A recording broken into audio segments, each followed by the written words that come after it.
118 అధ్యాయం 12వ వచనం చదువుతున్నాం. 118వ అధ్యాయము 14 నుండి 17 వచనాలు చదువుతాం. 14 నుండి 17 వచనాలు మార్చిన చదువుతాం. 118 14 టు 17 మార్చిన ఆల్టర్నేట్లీ ఇద్దరు కనెక్ట్ చేయండి. ముగ్గురు అతనికి వరకి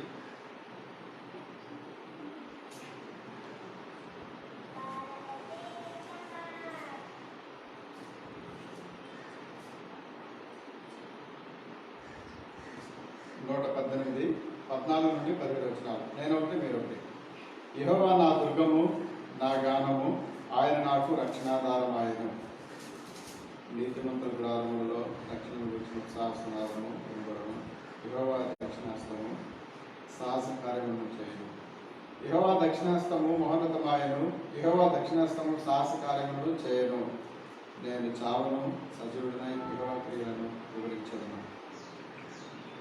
అక్కడే 119 అధ్యాయంలో 12 వచనం కూడా చదువుదాం. యెహోవా నీవే స్తోత్రము నందదగిన వాడవు. చాలు, ప్రార్థన చేసుకుంటాం.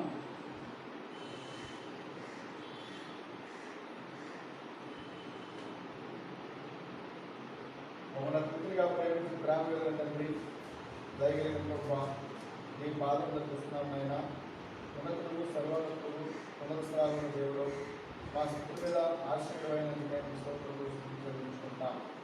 ప్రభువా, ఈ పునరుత్థానంలో ప్రవేశపెట్టారు. మీ మాటలు చదవడానికి మాకు సహాయపడ్డారు. దేవా, మాటలు ధ్యానించడానికి సహాయపడండి. మీ మహిమపరచడానికి మహిమపరచడానికి మనం నేర్పించండి. మా మధ్యలో మీరే ఉండి మహిమను మేము ప్రార్థన చేసుకుంటున్నాం. దేవా, ఆడియో ద్వారా వీడియో ద్వారా వింటున్నటువంటి మా పిల్లలందరూ కూడా మీ చేతులకు అప్పగిస్తున్నాం. ప్రభువా, వారితో మాట్లాడండి, మాతో మాట్లాడండి, మా మధ్యలో మహిమపడండి. ఘనత మహిమ మీకే ఆరోపించుకుంటూ యేసు ప్రభు నామమున స్తుతించి ప్రార్థించి అడిగి వేడుకుంటున్నాను తండ్రి. ఆమేన్.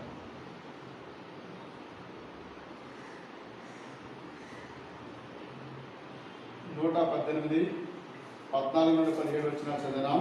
119లో 12 వచ్చిన చదివినాం.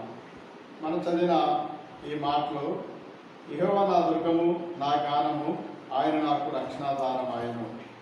నీతిమంతుల గుడారములలో రక్షణ గురించిన ఉత్సాహన సునాదము వినబడును.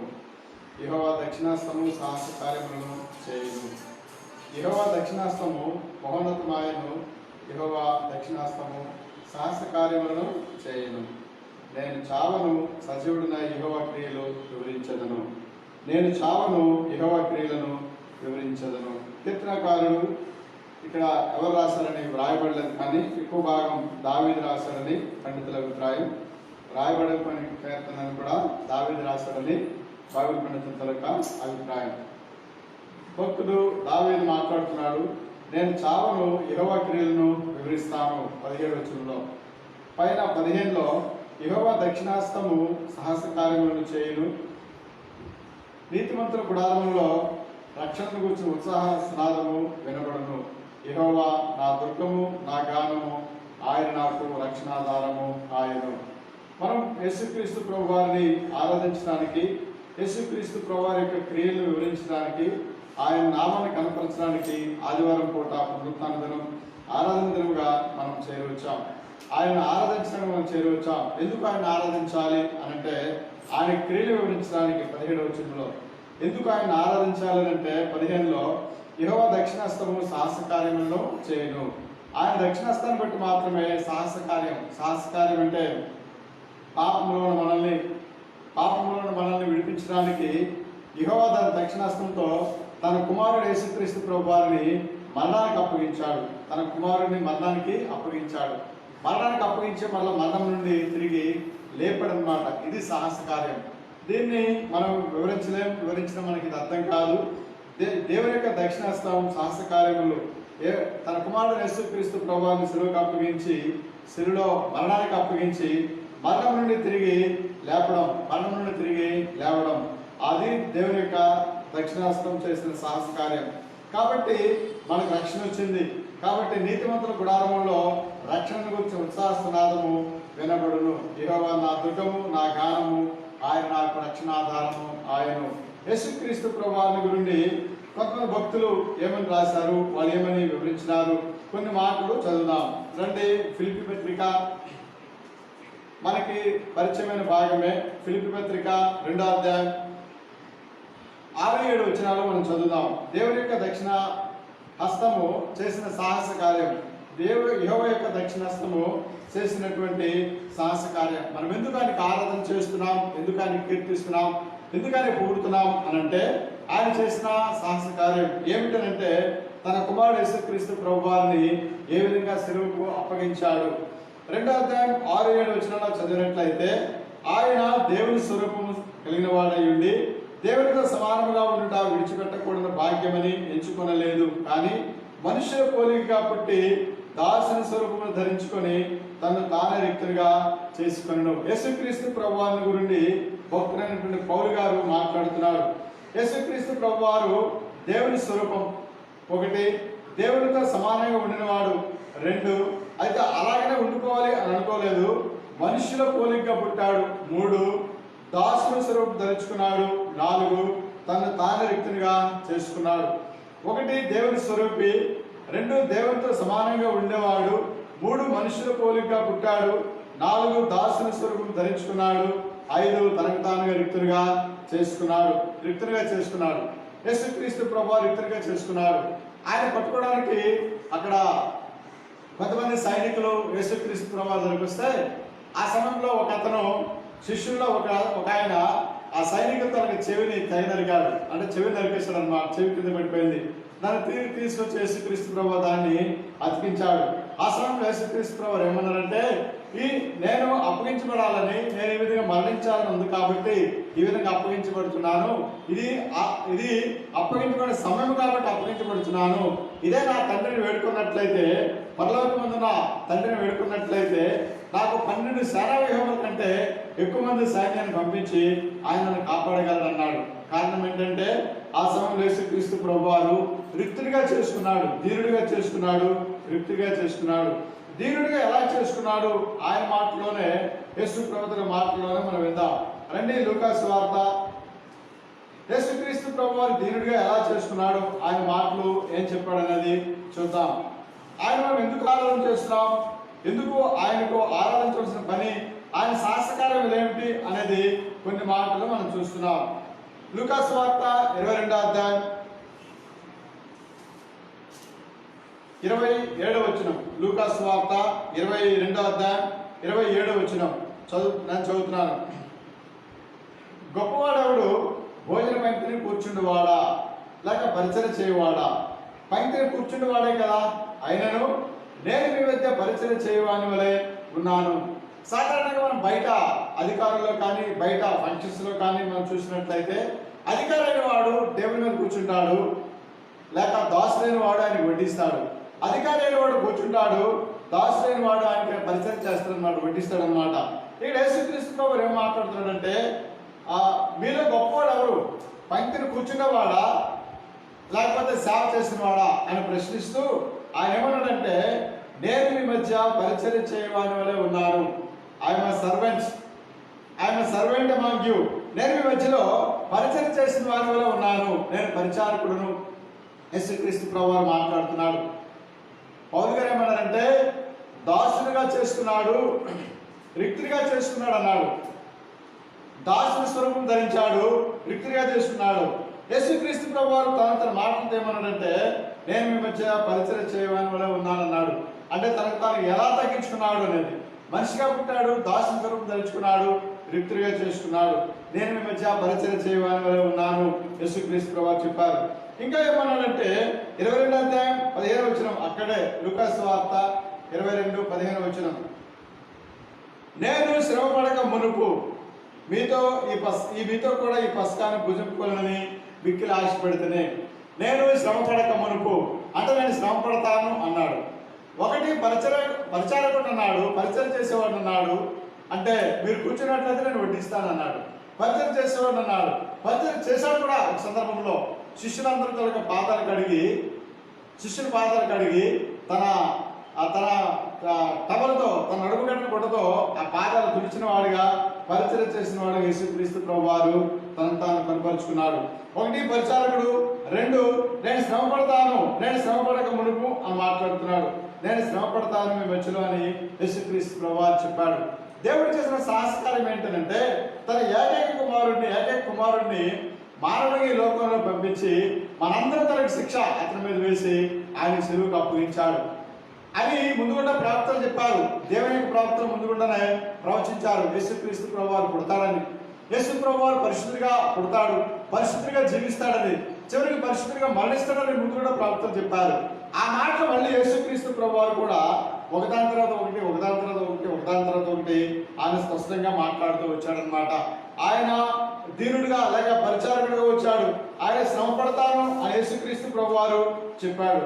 అంతేకాకుండా లూకాసు వార్త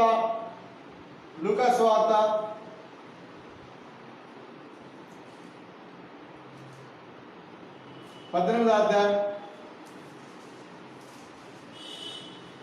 21వ వచనం. లూకాసు వార్త 18వ అధ్యాయం 21వ వచనం. క్షమించండి, 31. ఆయన తన 12 మంది శిష్యులను పిలిచి ఇదిగో యెరూషలేముకు వెళ్తున్నాను, మనుష్య కుమారుని గురించి ప్రవక్తల చేత రాయబడిన వాక్యాన్ని నెరవేర్చువాడెవరు? చదవండి. ఆయన అన్యజనులకు అప్పగింపబడును, వారు ఆయనను అపహసించి అవమానపరిచి ఆయన మీద ఉమ్మివేసి ఆయనను గొడ్డలితో కొట్టి చంపుదురు. 3వ దినమున ఆయన మరలా లేచునని చెప్పారు.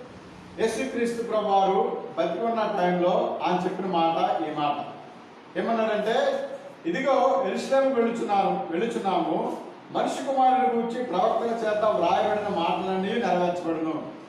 ఇంతకుముందు ప్రవక్తలు నా గురించి రాశారు, అవన్నీ కూడా నెరవేరుతాయని యేసు ప్రభువు చెప్పారు. ఏమిటా ప్రవచనాలు అని అంటే, ఆయన యేసు ప్రభువు మాట్లాడుతున్నాడు. ఆయన అంటే తన గురించి మాట్లాడుతున్నాడు. అన్ని జనులకి అప్పగించబడతాడు, వారు ఆయన అపహసిస్తారు, అవమానపరుస్తారు, ఆయన మీద ఉమ్మివేస్తారు, ఆయన కొరడాలతో కొట్టి చంపుతారు. అన్ని జనులకు అప్పగించబడతాడు. అన్ని జనులు అంటే ఇశ్రాయేలు కాని వాళ్ళకి అప్పగించబడతాడు.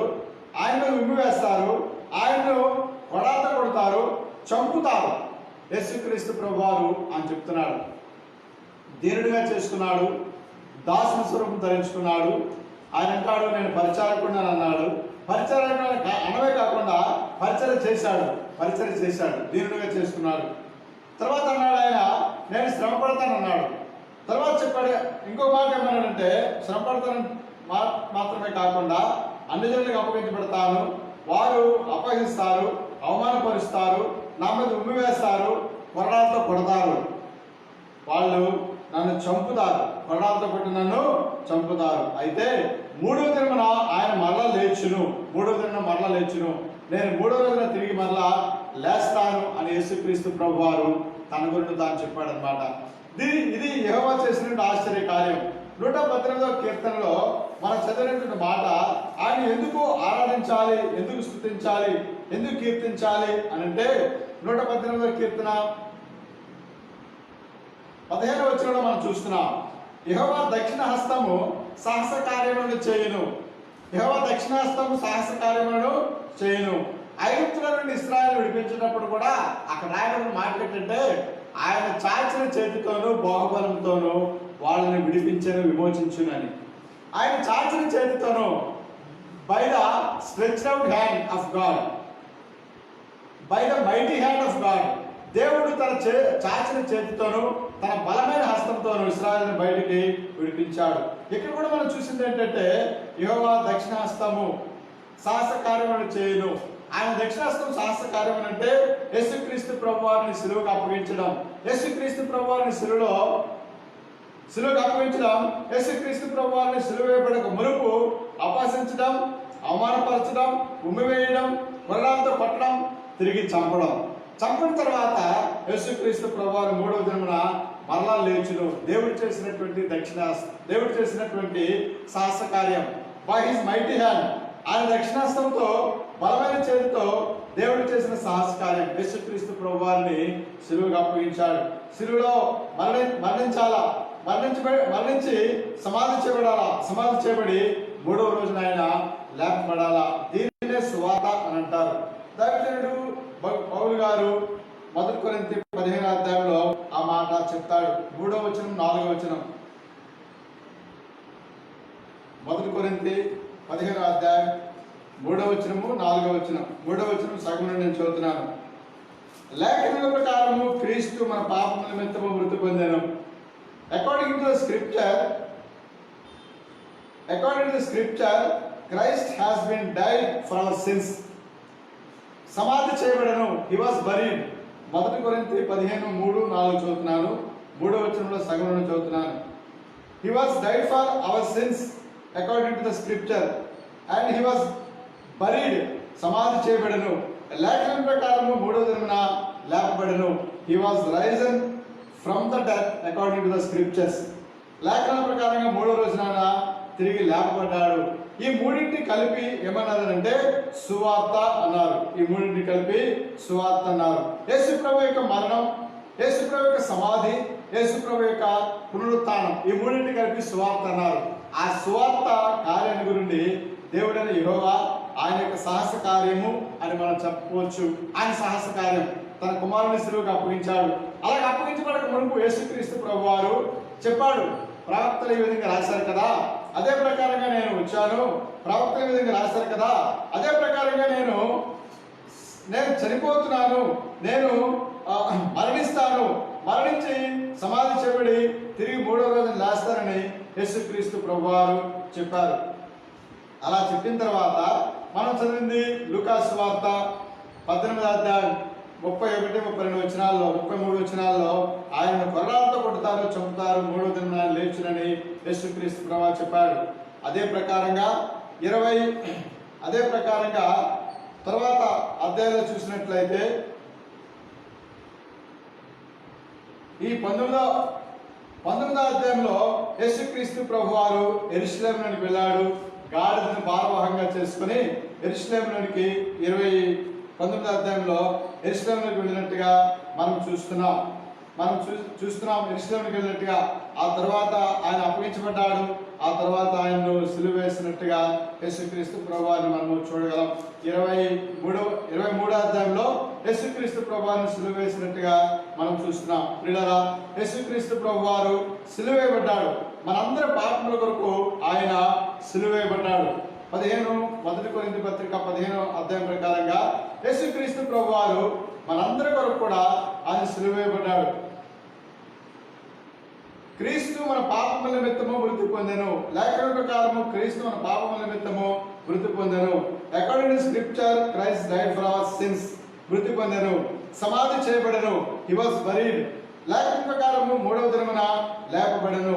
According to the scripture he was risen from the death. మరణం నుండి ఆయన 3వ దినమున లేపబడ్డాడు. ఆయన లేపబడిన విషయాన్ని ఎవరైతే హృదయం విశ్వసించారో, రోమపత్రిక 10వ అధ్యాయం 9వ వచనం ప్రకారంగా ఎవరైతే హృదయంలో విశ్వసించినారో వాళ్ళందరూ కూడా రక్షించబడ్డారు. 10వ అధ్యాయం 9వ వచనం. యేసు ప్రభువుని నీ నోటితో ఒప్పుకొని దేవుడు మృతుల్లో నుండి ఆయన లేపనని నీ హృదయమందు విశ్వసించిన యెడల నీవు రక్షించబడదు. యేసు ప్రభువుని నోటితో ఒప్పుకోవాలా, దేవుడు అతను మృతుల్లో లేపాడు అని హృదయంలో విశ్వసించాలా. అలా ఎవరైతే విశ్వసించారో వాళ్ళు రక్షించబడినట్టుగా వాళ్ళు రక్షించబడ్డారు.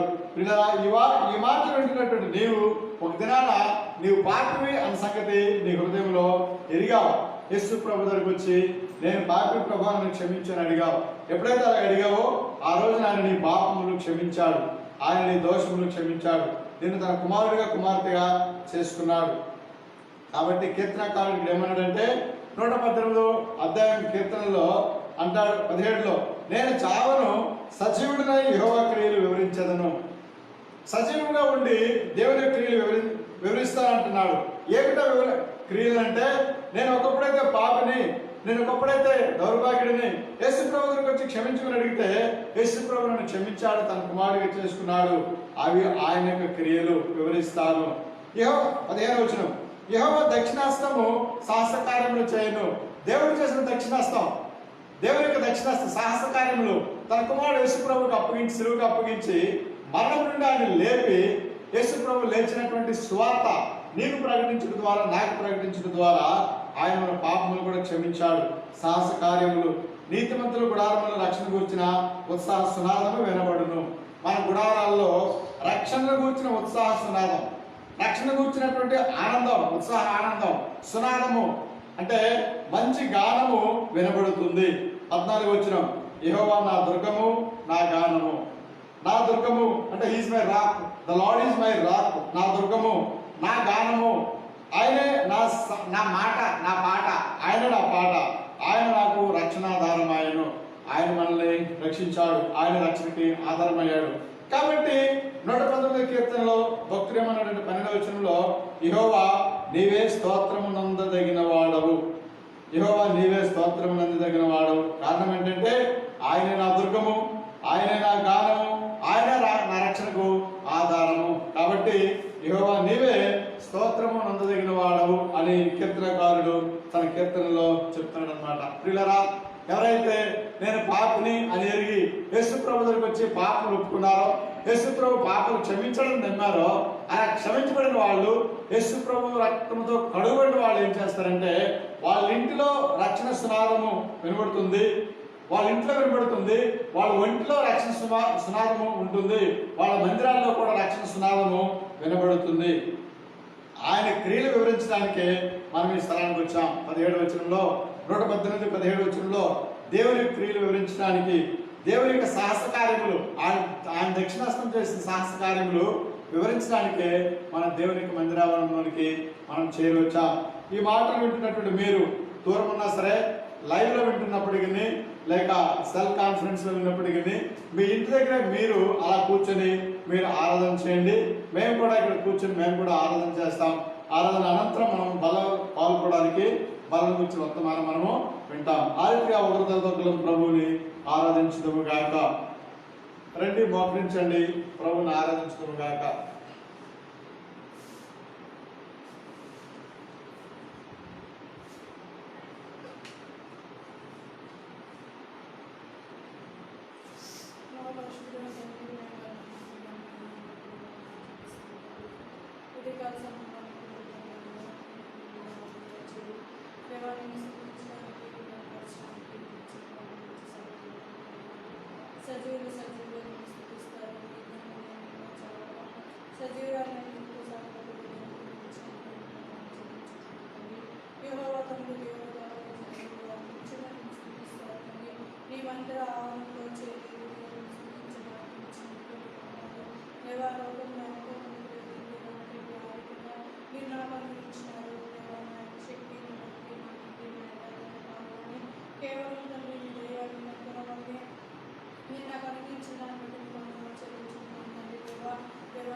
పాటు దేవాలయం కూడా మీ సన్నిధిలో సాగిపడి ఆరాధించడానికి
this world, but still, Lord Jesus, thou hast come to this world as a very poor man to make me rich, Lord, so I thank thee and praise thee, Lord.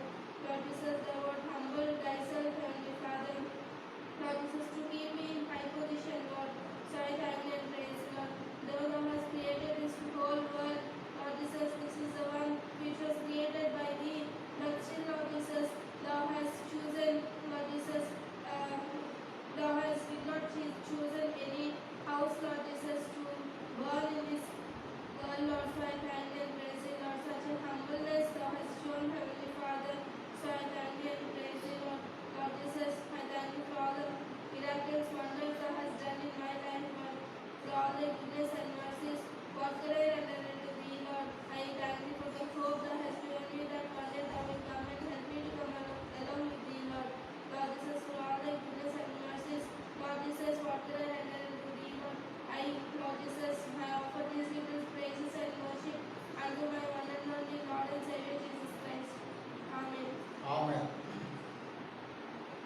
రామగల తండ్రి రాగల ప్రభువా మీకే వందనములు స్తోత్రములు చెల్లించుకుంటున్నాము.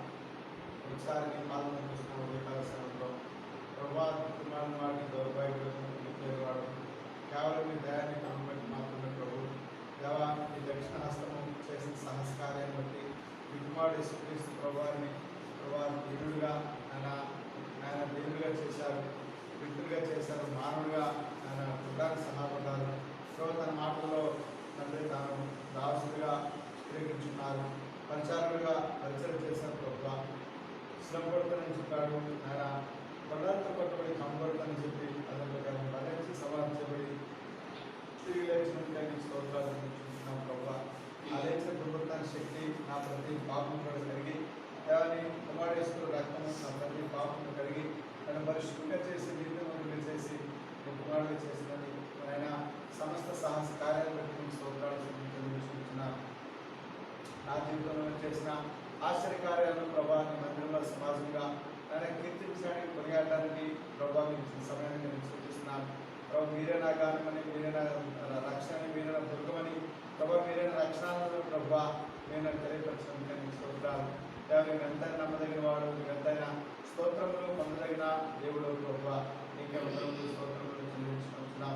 నా జీవితంలో మీరు చేసిన మేలులు కార్యాలను బట్టి ప్రతి సమయంలో ప్రతి క్షణంలో కూడా చేస్తున్న కార్యాలను బట్టి ప్రభావ నీకు వందనాలు స్తోత్రాలు చెల్లించుకుంటున్నాను. ప్రేమించుకోవడం వినడం తీర్చుకోలేక ఉదయకాల సమయంలో రక్షణ పాత్రను చేతనుకొని చిన్న స్తుతి ఆరాధన వేసినామని స్వాగతించుకుంటున్నాము తండ్రి. ఆమేన్. దయచేసి కూర్చోండి.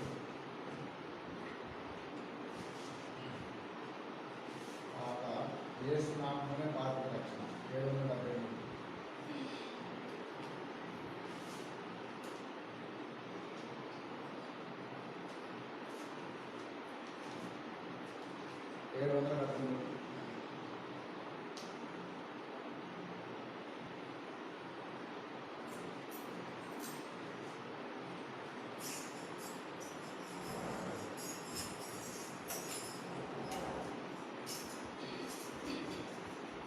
యేసు నామమునే పాపికి రక్షణ సర్వజగమునందు. ప్రభు యేసు నామమునే పాపికి రక్షణ సర్వజగమునందు. ఆకాశము కింద మానవులలో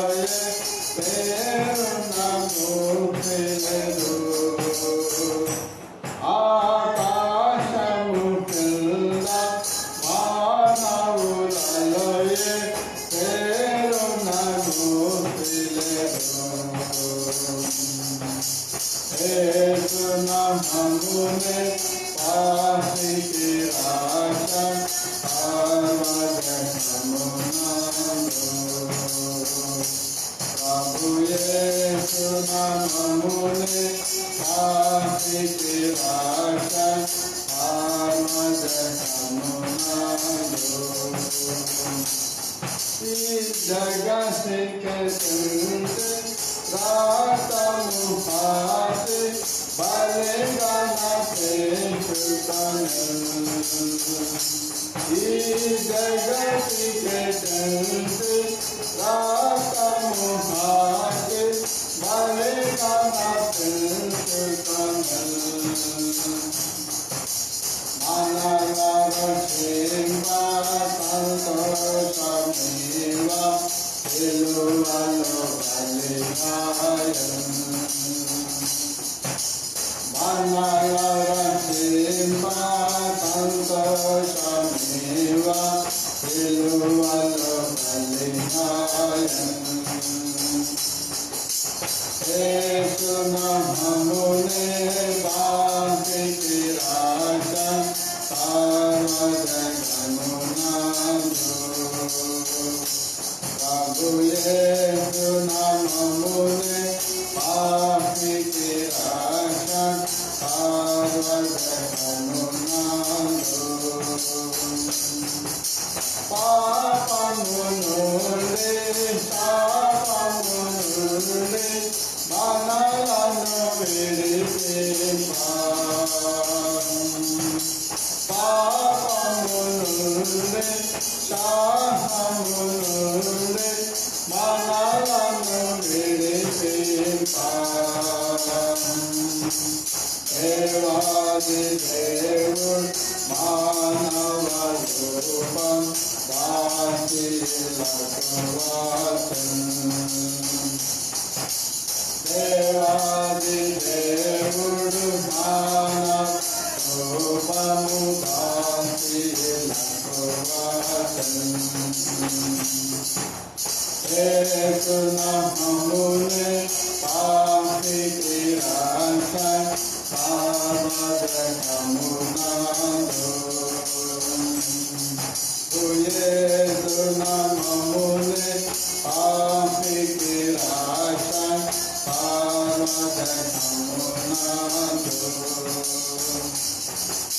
Papula Horatai Ratamuhate Silualo Maranindan Papula Horatai Ratamuhate Silualo Maranindan Paranamudayante Samadhini Kelate Vijayundayate Paranamudayante Samadhini Kelate Vijayundayate Etu Nahamune Akriti Rajan Sarvajakamunado Prabhu Yesu Nahamune Akriti Rajan Sarvajakamunado Papamulladu Bhayamu Mullad Esaya Rajamulo Papamullad Bhayamullad Esaya Rajamulo Prabhu Manatonu Dhanuga Paralo Parakamulo Prabhu Manatonu Dhanuga Paralo Parakamulo Etu Nahamune Ahriti Rakshan Sarvajakamunado Prabhu Yesu Nahamune Ahriti Rakshan Sarvajakamunado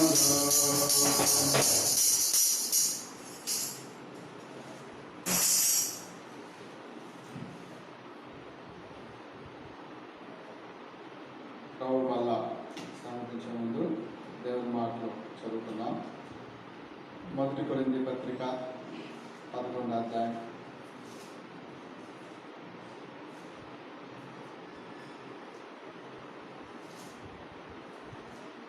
24, 25 వచనాలు చదువుదాం. 1 కొరింథీ 11, 24, 25 వచనాలు. దానిని విరిచి, ఇది మీ కొరకైన నా శరీరము, నన్ను జ్ఞాపకం చేసుకుంటే దీన్ని చేయడం చెప్పాను. ఆ ప్రకారమే భోజనమైన పిమ్మట ఆయన పాత్రను ఎత్తుకొని, ఈ పాత్ర నా రక్తం నన్ను కొత్త నిబంధన, మీరు దీనిలో త్రాగినప్పుడల్లా నన్ను జ్ఞాపకం చేసుకుంటే దీన్ని చేయడం చెప్పాను. ప్రార్థన. పరిశుద్ధంగా మీకు వందనాలు. సజీవులు గురించిన దేవానికి స్తోత్రాలు. మరొకసారి మీ పాదం చూపిస్తున్నాము. దేవా, నువ్వు ఒక్కడే పరిశుద్ధుడు, నువ్వు ఒక్కడే నీతిమంతుడు. ఆయన మా స్థితి మీద ఆశీర్వైన దేవుడు. ప్రభువా, ఆయన మాతో మాట్లాడడానికి ఇష్టపడుతున్న దేవుడు. మా జీవితాలను మార్చి పరిశుద్ధపరిచి మీరు చెప్పిన ప్రకారంగా జీవించడానికి నేర్పిస్తున్న దేవానికి స్తోత్రాలు. ఒకసారి నీ పాదం చూపిస్తున్నాను. దేవా, నన్ను క్షమించండి, కడగండి, శుద్ధి చేయండి. ఈ రక్తాన్ని పరీక్షించడం జరుగుతున్నాను. మమ్మల్ని అందరినీ క్షమించండి, కడగండి, శుద్ధి చేయండి. ఈ రక్తాన్ని పరీక్షించండి. ప్రభువా, ఈ మాటలు విని ఆయన మెడలో చేయడానికి మాకు యోగ్యత దయచేయమని మేము వేడుకుంటున్నాం. మా ప్రియులు కొంతమంది లైవ్లో పెట్టున్నారు. దేవా, వారితో మాట్లాడండి, మీరే సహాయపడండి. మీరే మా మధ్యలో మహిమను వేడుకుంటూ యేసు ప్రభు నామమున స్తుతించి ప్రార్థించి వేడుకుంటున్నాము తండ్రి. ఆమేన్. కాన్ఫరెన్స్ కాల్ 1 అవర్ కట్ అయిపోతుంది. కట్ చేసి కట్ చేసేసి కొరింథీ పత్రిక 11వ అధ్యాయం 24, 25 వచనాలు. ఇది మీ కొరకైన నా శరీరము, నన్ను జ్ఞాపకం చేసుకుంటగా దీనిని చేయుడి. ఆ ప్రకారమే భోజనం పిమ్మట ఈ పాత్ర నా రక్తంలో కొత్త నిబంధన, మీరు దీనిలో త్రాగినప్పుడల్లా నన్ను జ్ఞాపకం చేసుకుంటగా దీన్ని చేయడని చెప్పాను. యేసుక్రీస్తు ప్రభువారు ఆయన సిలువ వేయబడక మునుపు శిష్యులకి రొట్టె ద్రాక్షరసాలు ఇచ్చి, ఈ రొట్టె నా శరీరము, ఈ ద్రాక్షరసము నా రక్తము అని శిష్యులకు చెప్పి ఆ రొట్టె ద్రాక్షరసాలు వారికి ఇచ్చినట్టుగా మనం చూస్తున్నాం. ఆ రొట్టె ద్రాక్షరసాలే ఇప్పుడు మన మధ్యలో ఉన్నాయి. రొట్టె ద్రాక్షరసం ఇది యేసు ప్రభు యొక్క శరీరానికి మరియు రక్తానికి గుర్తుగా ఉన్నాయి. కొన్నిసార్లు ఇది యేసు ప్రభు శరీరం ఎలాగవుతుంది, రక్తం ఎలాగవుతుంది అని కొన్నిసార్లు కొంతమందికి డౌట్ రావచ్చు. ఇది ఆయన చెప్పినటువంటి ఆజ్ఞ, కట్టడ, కమాండ్మెంట్ ఆఫ్ క్రైస్ట్, యేసు ప్రభు యొక్క కట్టడ, ఆజ్ఞ. ఈ బలని ఇంకొక పేరేమన్నారంటే 10వ అధ్యాయం 16వ వచనంలో, మనము దీవించు ఆశీర్వచన పాత్ర అనేది త్రాగుట. ఇది బ్లెస్సింగ్, ద వెజిల్ ఆఫ్ బ్లెస్సింగ్ అంటే ఆశీర్వచన పాత్ర, ద వెజిల్ ఆఫ్ బ్లెస్సింగ్ లేక ద కప్ ఆఫ్ బ్లెస్సింగ్, ఆశీర్వచన పాత్ర. ఈ పాత్రను ఏమంటారంటే ఆశీర్వచన పాత్ర అని అంటారు. అంటే ఆశీర్వదించబడిన వాళ్ళు దీంట్లో పాలిభాగస్తులు అవుతారు. ఆశీర్వదించబడిన వాళ్ళు అంటే అర్థం ఏంటంటే ఎవరైతే తమ దుష్టత్వం నుండి మరణించబడ్డారో వాళ్ళని ఆశీర్వదించబడిన వాళ్ళు అని అంటారు. అపొస్తలుల కార్యములు 3వ అధ్యాయం చివరి వచనంలో ఈ మాట వ్రాయబడి ఉంది. దేవుడు తన సేవకును పుట్టించి మీలో ప్రతి వారిని వారి దుష్టత్వం నుండి మళ్లించటం వలన మిమ్మల్ని ఆశీర్వదించుటకు చాలు. దేవుడు తన సేవకును పుట్టించి మీలో ప్రతి వారిని వారి దుష్టత్వం నుండి మళ్లించటం వలన మిమ్మల్ని ఆశీర్వదించుటకు అంటే యేసుక్రీస్తు ప్రభువును పుట్టించాడు దేవుడు. మనలో ప్రతి వారిని కూడా దుష్టత్వం మళ్లించడం వలన మనల్ని ఆశీర్వదించాడు. ఆశీర్వచనం అంటే అర్థం ఏంటంటే this is the blessing of heaven. Who believe Lord Jesus Christ are called as blessed people అని. అంటే యేసుక్రీస్తు ప్రభువును విశ్వసించిన వాళ్ళందరూ కూడా ఆశీర్వదించబడిన వాళ్ళని. ఈ ఆశీర్వచనం అనేది this is not belongs to the earth, భూలోక సంబంధం ఆశీర్వచనం కాదు. ఇది this is belongs to the heaven, పరలోకానికి సంబంధించినటువంటి ఆశీర్వాదం. కాబట్టి యేసు ప్రభు నమ్మిన వాళ్ళు, యేసు ప్రభుని ఎరిగిన వాళ్ళు, మనం సాధారణంగా లోకంలో చూసినట్లయితే ఏ ప్రాంతానికి వెళ్ళండి, ఏ మూలకు వెళ్ళండి, ఏ టౌన్లోకి వెళ్ళండి, ఒకవేళ డైలీ వేజెస్ కూడా కూలి పనులు చేసుకున్న వాళ్ళు కూడా ఆ రోజు వాళ్ళు పనికి వెళితే 500, 600 సంపాదించుకున్న వాళ్ళు అయినప్పటికీ, ఒకవేళ షాప్ ఓపెన్ చేస్తే ఒక 4000, 5000 సంపాదించిన వాళ్ళు అయినప్పటికీ ఆదివారం వచ్చేసరికి వాళ్ళు ఏం చేస్తారంటే ఆ షాప్ మూసిస్తారు, ఆ కూలి పని మూసేస్తారు, ఆ కూలి పనికి వెళ్ళరు. వాళ్ళు ఏం చేస్తారంటే ఒక బైబిల్, ఒక పాటల పుస్తకం పట్టుకొని చదువు వచ్చినా చదువు రాకపోయినా బైబిల్ చేతిలో ఉంటుంది, పాటల పుస్తకం చేతిలో ఉంటుంది. ఆ రెండు పట్టుకొని దేవుని మందిరానికి వాళ్ళు వెళ్ళిపోతారు. దేవుని మందిరానికి వచ్చి వాళ్ళకి తెలిసిన పాటలు పాడుకుంటారు, లేక సంఘంలో పాడిన పాటలు వాళ్ళు వింటారు. వాళ్ళు చదువురాని వాళ్ళైతే సంఘంలో చెప్పిన వాక్యం వింటారు. వాళ్ళు చదువురాని వాళ్ళైతే ఆ బలలో వాళ్ళు ప్రార్థన చేసుకుని బలలో చేవేస్తారు. ఆనందంగా సంతోషంగా ఇంటికి వెళ్తారు. They are called as blessed people. వాళ్ళు ఆశీర్వదించబడిన వాళ్ళు అని బైబిల్ గ్రంథం యేసుక్రీస్తు ప్రభువు వాళ్ళ గురించి మాట్లాడుతున్నారు. సరే, వాళ్ళు ఆశీర్వదించబడిన వాళ్ళు కాబట్టి ఆశీర్వదించబడిన పాత్ర మన మధ్యలో ఉంది. ఆశీర్వచన పాత్ర మన మధ్యలో ఉంది.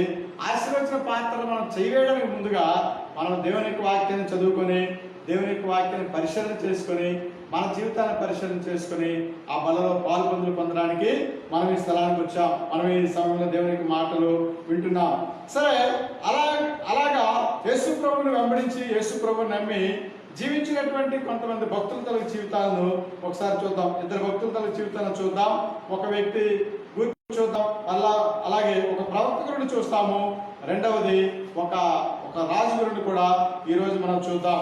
బ్రీఫ్గా సింపుల్గా చూసుకొని మనం బలలో ప్రవేశించడానికి ప్రయత్నం చేద్దాం. రండి, సంఖ్యాకాండము, ద బుక్ ఆఫ్ నంబర్స్, సంఖ్యాకాండము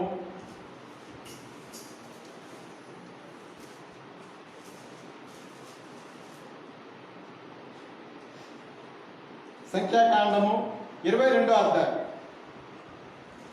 ఇక్కడ ఒక ప్రవక్త ఉంటాడు.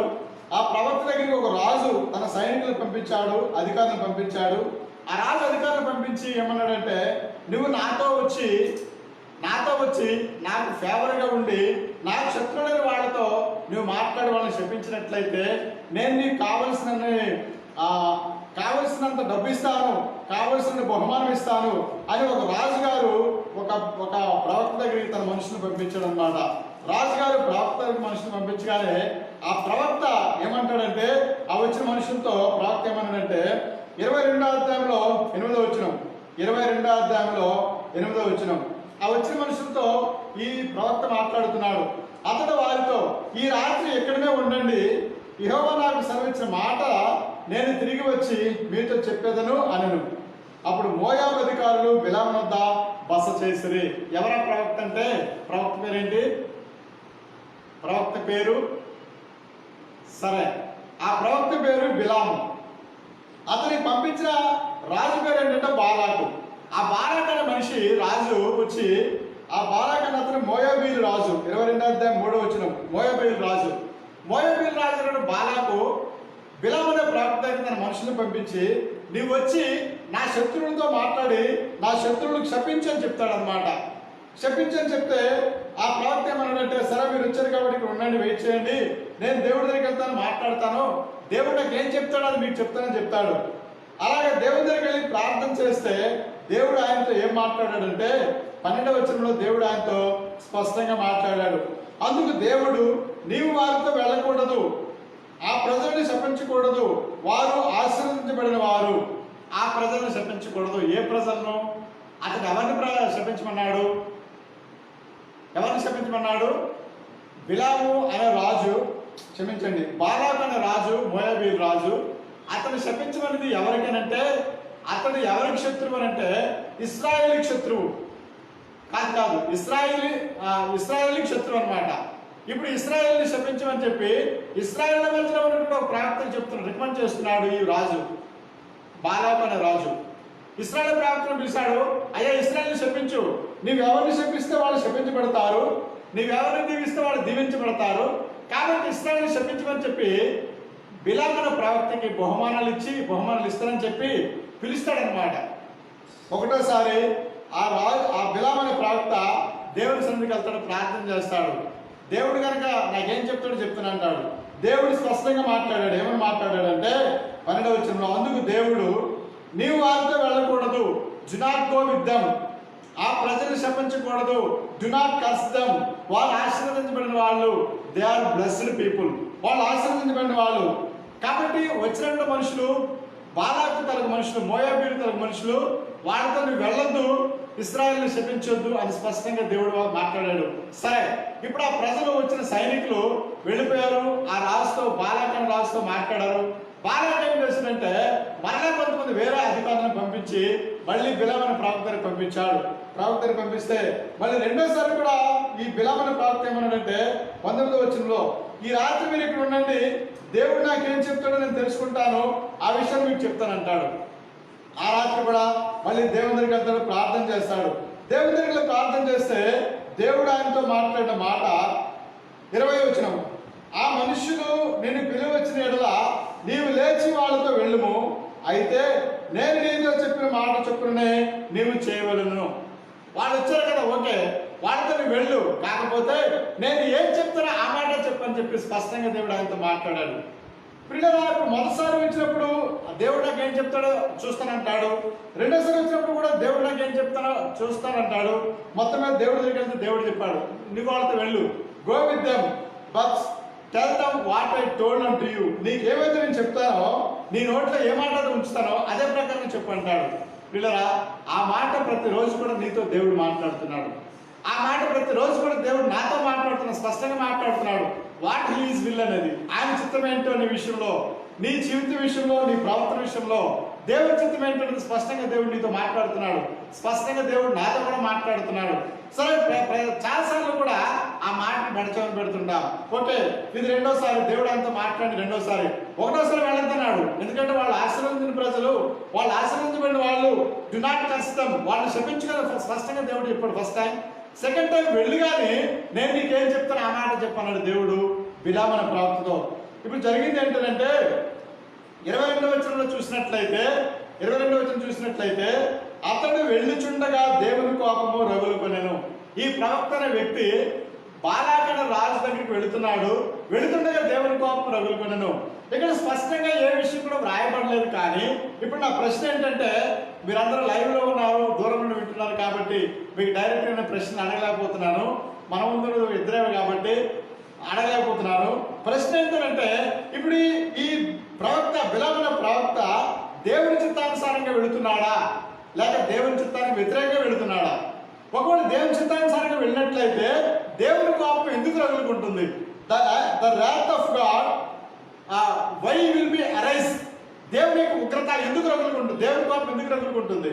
ప్రియులారా, చూసినట్లయితే కింద చూసినట్లయితే దేవుని కోపం రగులుకుంటుంది అని మనం చూస్తాం.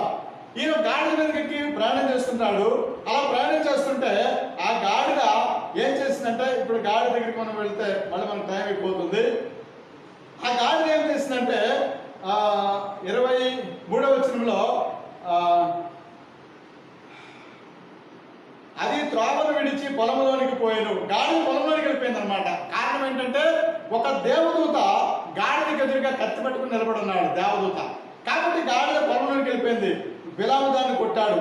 రెండోసారి ఆ గాడిద గోడ గడికి అదివేసింది అనమాట. మీద కూర్చున్నటువంటి బిలాము తన కాలుని పక్కన గోడకు అదివేసింది గాడిద. రెండోసారి కూడా మళ్ళీ బిలాము దాన్ని కొట్టాడు. మూడోసారి ఏం చేస్తుంది గాడిద కిందకి కూలిపోయింది. మూడోసారి కూడా గాడిదకి బిలాము కొట్టినట్లుగా చూస్తాం. ఆ తర్వాత ఏం జరిగిందంటే, ఆ దేవదూత చేతిలో కత్తి పట్టుకున్నటువంటి దేవదూత బిలాము కనబడ్డాడు. లేక బిలాము తన కన్నులు దేవుడు తెరిచాడు. 31వ వచనంలో, యెహోవా బిలాము కన్నులు తెరిచెను కనుక దూసిన ఖడ్గము చేత పట్టుకొని త్రోవలో నిలిచిన యెహోవా దూతను అతడు చూచి తల వంచి సాష్టాంగ నమస్కారం చేయగా. మనం చూసినట్లయితే ఈ గాడిద ఒకసారి పొలంలోకి వెళ్ళిపోయింది, ఒకసారి గోడకు తన కాలు అణిచేసింది, మూడోసారి గాడిద కింద కూలబడిపోయింది. 3 సార్లు కూడా గాడిదను కొట్టాడు. గాడిద మాట్లాడింది, బిలాముతో గాడిద మాట్లాడింది. సరే, ఎందుకలా పొలంలోకి వెళ్ళిపోయింది, గోడ కనిపేసింది, కూలిపోయింది అని చూసినట్లయితే, ఒక దేవదూత కత్తి పట్టుకొని బిలాము ఎదురుగా ముందున్నాడు అనమాట దేవదూత. ఆ దేవదూత గాడిదకి కనబడ్డాడు, కానీ ఆ దేవదూత బిలాముకి కనబడలేదు. కాదు, బిలాము తల కన్నులు మూసుకుని ఉన్నాయి కాబట్టి ఆ దేవదూత, the angel of God was not seen by బిలాముకి ఆ దేవదూత కనిపించలేదన్నమాట, కన్నులు మూసుకుపోయాయి. ఇప్పుడు ఆ దేవదూత ఏమన్నాడంటే, దేవదూత కనబడ్డాడు. ఇప్పుడు బిలాము కనిపించింది. ఇప్పుడు ఆ దేవదూత ఏమన్నాడంటే 33వ వచనంలో, ఆ గాడిదలను చూచి 3 సార్లు కూడా నా ఎదుట నుండి తొలగిపోయింది. అది నా ఎదుట నుండి తొలగని ఎడల నిశ్చయంగా నేను అప్పుడే నిన్ను చంపి దాని ప్రాణాన్ని రక్షించుంటానని అతనితో చెప్పాను. ఆ గాడి దగ్గర తొలగిపోయి ఉంటే అప్పుడు నేను చంపేసేవాడిని చెప్పేసి దేవత స్పష్టంగా మాట్లాడింది అనమాట. అంశం ఏంటంటే దేవుని యొక్క ప్రవక్త లేక దేవుని యొక్క భక్తుడు, దేవుని చిత్తానుసారంగా చేయవలసిన వ్యక్తి ఆయన ఏం చేసిందంటే దేవుని చిత్తం నుండి బయటకు తొలగిపోయినట్లుగా మనం చూస్తాం.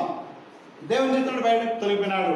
ఎలా తొలగిపోయాడంటే, నీకు మేము డబ్బులు ఇస్తాము, ఇశ్రాయేలుని శపించు అని చెప్పి ఒక రాజు పిలిస్తే, బాలాకన రాజు పిలిస్తే పరిగెత్తిల్లాడు అనమాట.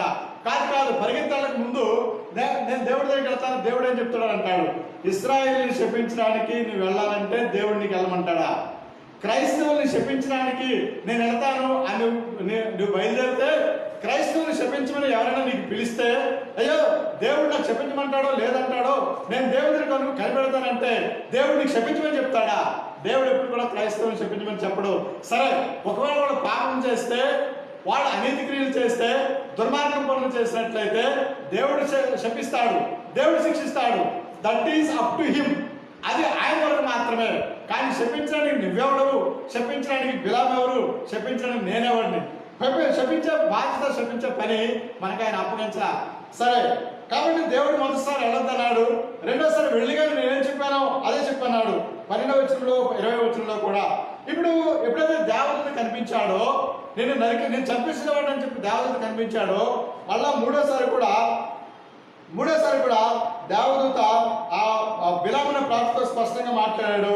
35వ వచనంలో మూడోసారి దేవదూత మాట్లాడాడు. ఏమని మాట్లాడాడంటే, నీవు ఆ మనుషులతో కూడా వెళ్ళు, అయితే నేను నీతో చెప్పు మాటయే కానీ మరి ఏమీ పలకకూడదని బిలాముతో చెప్పాను. ఒక్కసారి వెళ్ళొద్దు అన్నాడు, వెళ్ళొద్దు శపించొద్దు అన్నాడు, వాళ్ళు ఆశీర్వదించబడిన వాళ్ళు అన్నాడు 12వ వచనంలో. రెండోసారి నువ్వు వెళ్ళు, అది నేను నీకేం చెప్తానో ఆ మాటలో చెప్పన్నాడు. అయినప్పటికీ ఈ బిలామున ప్రవక్త వెళుతుండగా దేవుడి కోపం రగులుకొనెను. అంటే ఈ మనసులో ఊహించుకున్నాడు అనమాట. ఏమని ఊహించుకున్నాడంటే, నేను వాళ్ళని శపిస్తాను. ఎవరిని? ఇశ్రాయేలీయులను. నేను ఇశ్రాయేలుని శపిస్తాను.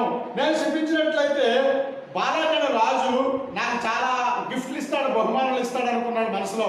కాబట్టి మనసులో వెళుతుండగా ఆయన డిసైడ్ అయిపోయాడు.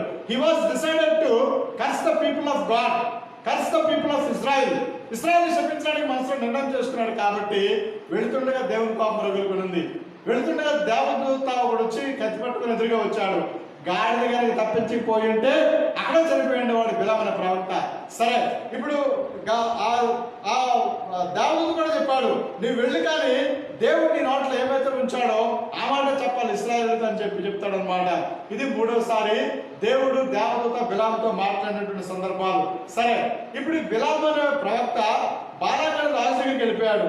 బాలాకన్ రాజు దగ్గరికి వెళ్ళిపోతే బాలాక్ ఏమంటాడంటే 37వ వచనంలో బాలాక్ ఏమంటాడంటే, నేను నీ యొద్దకు దూతలను పంపించాను కదా, నా యొద్దకు నీ వేళ రాకపోతే నేను గణపతి సమర్థుడను కానా? అందుకు బిలాము, ఇదిగో నీ యొద్దకు వచ్చాను, ఆయననేమి ఏదైనా చెప్పుటకు నాకు శక్తి కలదా? దేవుడు నా నోట పలికించు మాటయే పలికిదనని బాలాకుతో చెప్పాను. నేను వచ్చాను, అయితే ఏం చేయగలను? నాకు శక్తి ఉందా? నాకేమి శక్తి ఉందా? దేవుడు నా నోట పలికించు మాట మాత్రమే నేను చెప్తానంటాడు. దేవుడు నాకేం చెప్పన్నాడో అదే చెప్తున్నాడు. ఈ మాట నేను పరిశీలనగా గమనించినట్లయితే దేవుడు చెప్పిన మాట బలవంతంగా చెప్తున్నాడు. కానీ అంటే by the pressure of God only he is telling the words of God, but inwardly అంతరంగికంగా లోపల ఆయనకి ఏముందంటే, ఈ బాలాకు చెప్పినట్లుగా నేను కనుక ఇశ్రాయేలుని శపించినట్లయితే ఈ బాలాకు రాజు నాకు చాలా బహుమానాలు ఇస్తాడని మనసులో కోరుకుంది. అందుకే ఈ మాట పలుకుతున్నాడు. మొదటి 3 సార్లు దేవుడు ఆయనతో మాట్లాడాడు. ఇప్పుడు 4 సార్లు కూడా బిలాము మాట్లాడతాడు. కానీ అంత కూడా హృదయపూర్వకమైన భక్తి ఎక్కడ కూడా కనిపించినట్లుగా కనబడదు. హృదయపూర్వకమైన భక్తి ఎక్కడ కూడా కనిపించదు. ఏమంటాడంటే, దేవుడు నా నోట ఏమైతే పెట్టాడో ఆ మాట నేను పలకాలని చెప్పేసి బాలాకుతో మాట్లాడుతున్నాడు అనమాట. సరే, ఇప్పుడు బాలాకు రాజు దగ్గరికి బిలాము అనే ప్రవక్త వెళ్ళాడు. బాలాకు ఇశ్రాయేలును చూపించి ఒక ప్రాంతాన్ని తీసుకుని వెళ్ళాడు. ఆ ప్రాంతం దగ్గరికి వెళ్ళి బిలాము అనే ప్రవక్త ఇశ్రాయేలు గురించి మాట్లాడుతున్నాడు అనమాట. ఏమని మాట్లాడుతున్నాడంటే 7వ వచనం నుండి 23వ అధ్యాయం 7వ వచనం నుండి 10వ వచనం వరకు కూడా రాయబడి ఉంటుంది. బిలాము అనే ప్రవక్త ఇశ్రాయేలు గురించి చెప్పినటువంటి మాటలు. నేను వాటిలో కొన్ని మీకు వినిపిస్తాను. 7వ వచనం, ఆరాము నుండి బాలాకు, తూర్పు పర్వతం నుండి మోయాబు రాజు నన్ను రప్పించాడు. మోయాబు రాజు అంటే బాలాకు అనే రాజు. రమ్ము నా నిమిత్తం యాకోబును శపించు అన్నాడు. రమ్ము ఇశ్రాయేలును భయపెట్టాలా అన్నాడు. ఏమని శపించగలను? దేవుడు శపించలేదే. ఏమని భయపెట్టగలను? దేవుడు భయపెట్టలేదే. బిలాము అనే ప్రవక్త, is a profit of God. Actually ఇప్పుడు ప్రవచిస్తున్నాడు, ఇశ్రాయేలు గురించి ప్రవచిస్తున్నాడు, బాలాకుతో మాట్లాడుతున్నాడు, ఇశ్రాయేలు గురించి ప్రవచిస్తున్నాడు. ఏమని ప్రవచిస్తున్నాడంటే, బాలాకు నాకు పిలిచాడు, ఇశ్రాయేలుని భయపెట్టమన్నాడు, ఇశ్రాయేలుని శపించమన్నాడు. ఏమని శపిస్తాను? దేవుడు శపించలేదే. ఏమని భయపెడతాను? దేవుడు భయపెట్టలేదే.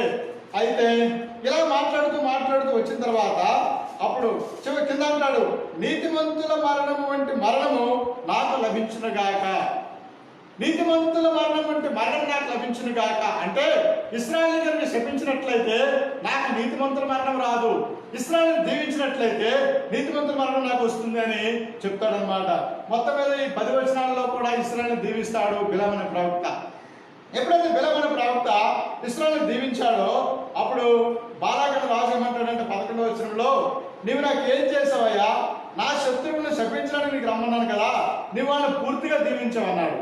నా శత్రువులను ఇశ్రాయేలుని శపించడానికి పిలిచాను కదా, నీవు పూర్తిగా వాళ్ళని దీవించావని మాట్లాడతాడు. అప్పుడు మళ్ళీ రెండోసారి బిలాము అనే ప్రవక్త ఏమంటాడంటే 12వ వచనంలో, అందుకు అతడు, యెహోవా నా నోట ఉంచిన దాన్ని నేను శ్రద్ధగా పలకవద్దా? దేవుడు నా నోట్లో ఏమాత్రం ఉంచాడో అదే పలకొద్దా అని తిరిగి ప్రశ్నిస్తాడు బిలాము అనే ప్రవక్త. అంటే దేవుడు వాళ్ళని దీవించాడు కాబట్టి నేను దీవించాను, దేవుడు వాళ్ళని శపించలేదు కాబట్టి నేను శపించలేను, దేవుడి మాట నేను చెప్తానని రెండోసారి కూడా బిలాము అనే ప్రవక్త మాట్లాడే చూస్తున్నాం. మళ్ళీ ఆ బాలాకు రాజు ఏం చేస్తాడంటే వేరే చోట తీసుకెళ్ళి మళ్ళీ బిలాముతో మాట్లాడిస్తాడు బాలాకు అనే రాజు. ఏమని మాట్లాడిస్తాడంటే అప్పుడు కూడా మళ్ళీ బిలాము ఈ రీతిగా మాట్లాడతాడు. 18వ వచనం నుండి 24వ వచనం వరకు కూడా ఇశ్రాయేలు గురించి బిలాము అనే ప్రవక్త చెప్పిన మాటలు ఏం చెప్తాడంటే, సిప్పోరు కుమారుడా, చెవికి నా మాట ఆలకించు. దేవుడు అబద్ధమాటకు ఆయన మానవుడు కాడు, పశ్చాత్తాపట్టుకు ఆయన నరపుత్రుడు కాడు. ఆయన చెప్పి చేయకుండునా, ఆయన మాట ఇచ్చి స్థాపించకుండునా అని ఇశ్రాయేలు గురించి మాట్లాడుతున్నాడు. కారణం ఏంటంటే ఇశ్రాయేలుని దీవిస్తానని దేవుడు అబ్రాహాముతో వాగ్దానం చేశాడు, ఇశ్రాయేలుని దీవిస్తానని దేవుడు ఇస్సాకుతో వాగ్దానం చేశాడు, ఇశ్రాయేలుని దీవిస్తానని దేవుడు యాకోబు లేక ఇశ్రాయేలుతో దేవుడు వాగ్దానం చేశాడు. ఆ రోజు నుండి ఈ రోజు వరకు కూడా ఇశ్రాయేలుని దీవిస్తూనే ఉన్నాడు. ఇప్పుడు బాలాకు రాజు వచ్చి బిలాము అనే ప్రవక్త తీసుకొచ్చి వాళ్ళని శపించాయనంటే, బిలాము శపించినంత మాత్రాన they will not be cursed, వాళ్ళు శపించబడరు. బిలాము దీవించినంత మాత్రాన వాళ్ళు దీవించబడరు. They were blessed by God himself only, వాళ్ళని దేవుడే దీవించాడు.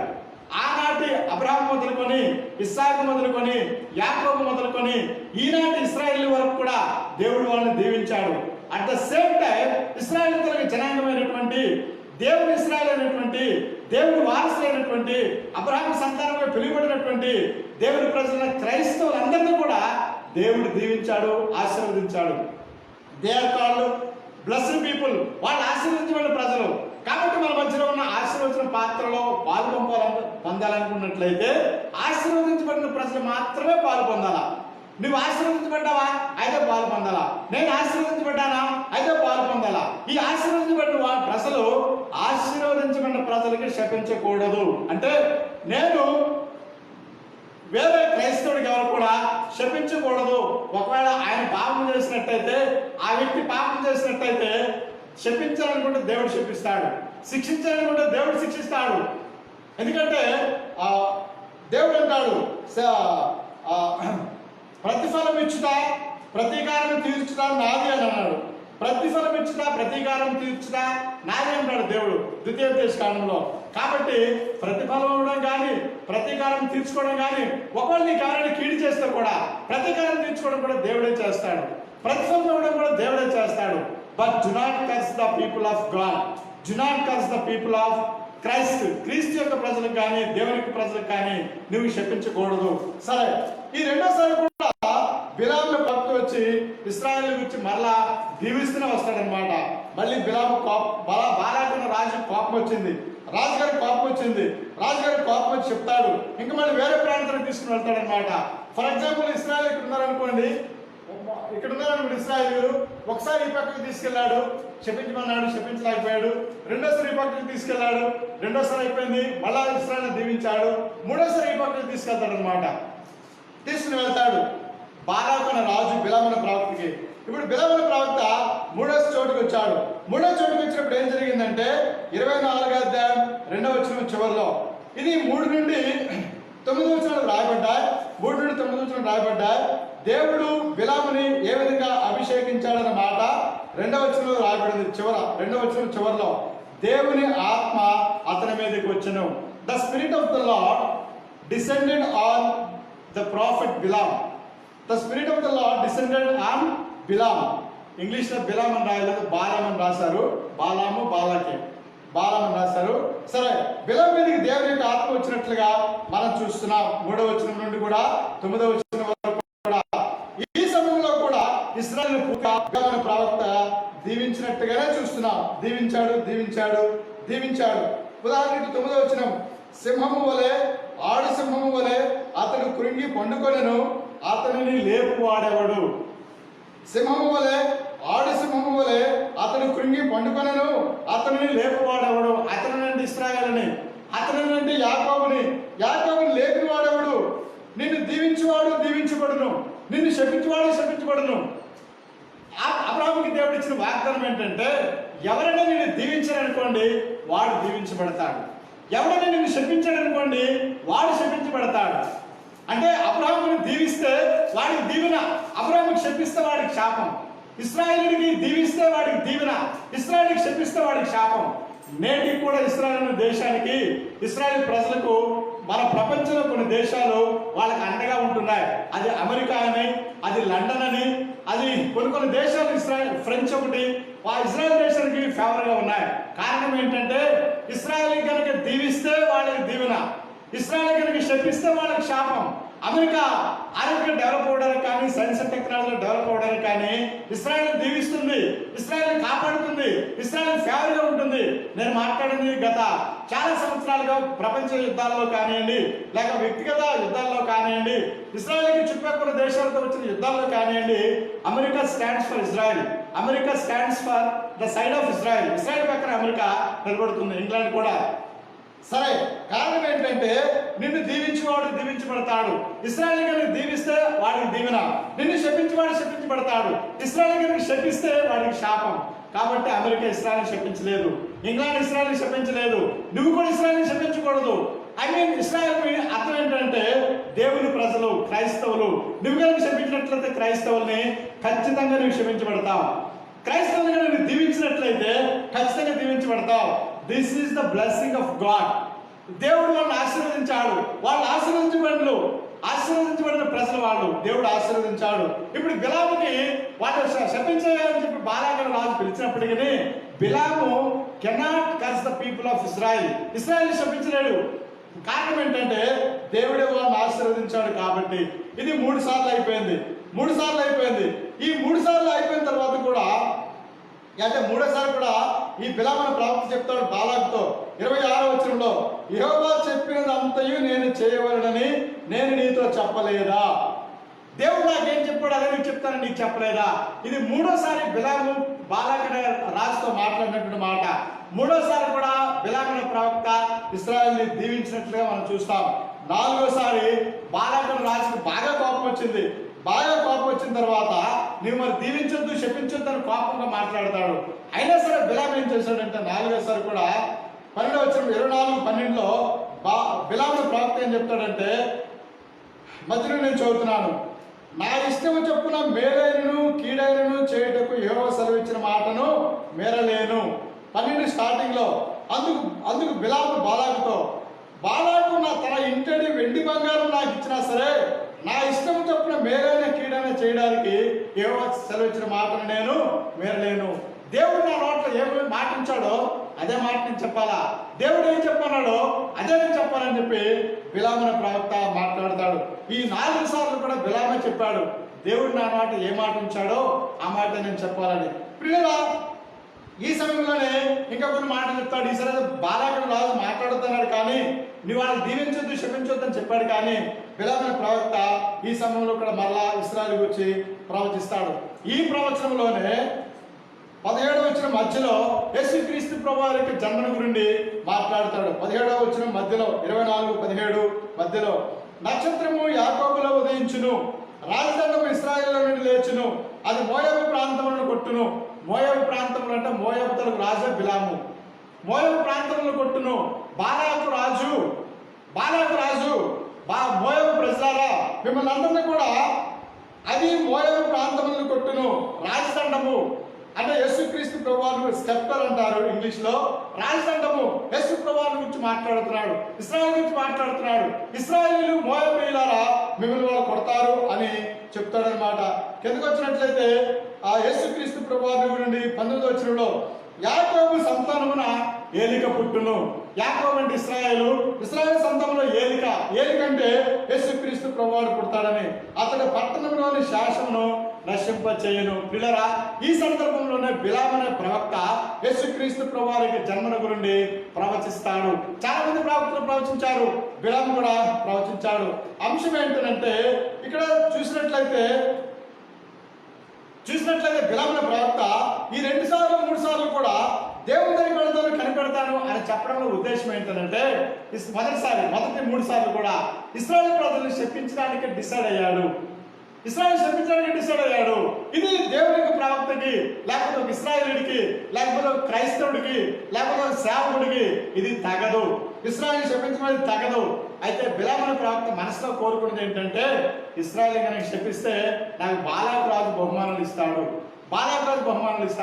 ఆ బహుమానాన్ని దృష్టిలో పెట్టుకొని వాళ్ళు శపించడానికి డిసైడ్ అయ్యాడు. సరే, దేవుడైతే వాళ్ళు శపించలేదు, దేవుడు ఇశ్రాయేలుని శపించలేదు, దేవుడు క్రైస్తవుని శపించలేదు, దేవుడు సేవకుని శపించలేదు. సరే, నేను వాళ్ళు నీతిమంతులను మాట్లాడడం లేదు, వాళ్ళు మంచి వాళ్ళని మాట్లాడడం లేదు. ఒకవేళ దోషులైన ఉన్నారు, లేకపోతే వెనకబడిన వాళ్ళు ఉన్నారు, లేకపోతే పాపం చేసిన వాళ్ళు ఉన్నారు, క్రైస్తవులు అని చెప్పిన దౌర్భాగ్యమైన వాళ్ళు ఉన్నారు. అయితే దేవుడు వాళ్ళని శిక్షించుడు కాక వాళ్ళ పాపం బట్టి according to sin God will curse them, దేవుడు వాళ్ళని పనిష్ చేయడు కాక. అయితే ఇశ్రాయేలు కానీ సేవకుడు కానీ ప్రవక్త కానీ ఇశ్రాయేలుని శపించకూడదు, క్రైస్తవుని శపించకూడదు. దేవుడు వాళ్ళని దీవించాడు. వాళ్ళు దీవించబడిన ప్రజలు కాబట్టి వాళ్ళు దీవించాలి తప్ప వాళ్ళు శపించకూడదు. ఒకవేళ మనుషులు వాళ్ళు దీవించినట్టు మాత్రం వాళ్ళు దీవించబడరు, మనుషులు వాళ్ళు శపించినట్టు మాత్రం వాళ్ళు శపించబడరు. They are blessed by God himself only. ఇశ్రాయేలుని దేవుడు దీవించాడు. ఇశ్రాయేలు వంశంగా పిలువబడిన మనల్ని కూడా, క్రైస్తవులు కూడా దేవుడు దీవించాడు. వాళ్ళు దీవించబడిన ప్రజలు. ఆ దీవించబడిన ప్రజలు దీవించబడిన పాత్ర లేక ఆశీర్వచన పాత్రలో చేయవలసిన వాళ్ళు ఉన్నారు. సరే, ఇక్కడ మన ముందున్న ప్రశ్న ఏంటంటే ఈ బిలాము అనే ప్రవక్త వెళ్ళుచుండగా దేవుని కోపం రగులుకొనెను, లేక బిలాము అనే ప్రవక్త, ఈ ప్రవక్త గురించి బైబిల్ పండితులు ఏం చెప్తారంటే, ఈ ప్రవక్త గురించి ఆయన ఒకంత దేవుని చిత్తానుసారంగా ప్రవర్తించిన వ్యక్తి ఒక ప్రక్క. రెండో మాట ఇంకో మంది ఏం చెప్తారంటే, ఒకంత దేవుని చిత్తాన్ని విడిచిపెట్టిన వాడు అని. దేవుని చిత్తాన్ని విడిచిపెట్టిన వాడు పెడచెవి పెట్టిన వాడని. మనం మాట్లాడింది, మనం చదువుకున్నది సంఖ్యాకాండం. It has been written by the prophet Moses. మోసే దీన్ని రాశాడు సంఖ్యాకాండంలో. ఈయనకి నుండి చాలా మంది ప్రవక్తలు కూడా రాశారు.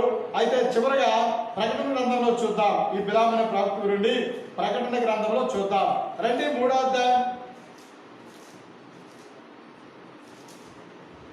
2వ అధ్యాయం, ప్రకటన 2వ అధ్యాయం 14వ వచనం మధ్యలో నేను చదువుతున్నాను. 14వ వచనం, ఇశ్రాయేలీయులకు ఉరియొడ్డుమని బాలాకునకు నేర్పిన బిలాము బోధ. ఇశ్రాయేలీయులకు ఉరియొడ్డుమని బాలాకునకు నేర్పిన బిలాము బోధ అనుసరించి వారు నీలో ఉన్నారు. అంటే దీన్ని బట్టి మనకి ఏమర్థం అవుతుందంటే, బాలాకి నేర్పించాడు బిలాము అనే ప్రవక్త. ఏమని? ఇశ్రాయేలీకి ఉరియొడ్డు అని. అంటే ఇశ్రాయేలీని ఉరిపెట్టు అని చెప్పేసి బిలాము అనే ప్రవక్త బాలాకి నేర్పించాడు. కాబట్టి దేవుని కోపం రగులుకొనింది. అంటే the prophet Balaam has departed from the presence of the Lord. The prophet Balaam departed from the way of the Lord. దేవుని యొక్క మార్గం నుండి, తినని మార్గం నుండి, దేవుని యొక్క బోధ నుండి ప్రవక్త అయినప్పటికీ బిలాము ఆ దారి తప్పినట్టుగా చూస్తున్నాం. ప్రశ్న ఏంటంటే, నీ ముందున్న ప్రశ్న ఏంటంటే, నీవు ఆ దారిలోనే ఉన్నావా లేక దారి తప్పిపోయినావా? నీవు ఆ దారిలోనే ఉన్నావా, ఆ దారి తప్పిపోయావా? నీ గురించి నువ్వు కనుక విమర్శ చేసుకున్నట్లయితే ఖచ్చితంగా నీ విషయం నీకు అర్థమవుతుంది. నా గురించి కనుక నేను విమర్శ చేసుకున్నట్లయితే ఖచ్చితంగా నేను ఆ దారిలో ఉన్నానో లేక దారి తప్పిపోతున్నానో మనకు స్పష్టంగా అర్థమవుతుంది. ఒక మాట చూద్దాం రండి. యాకోబు పత్రిక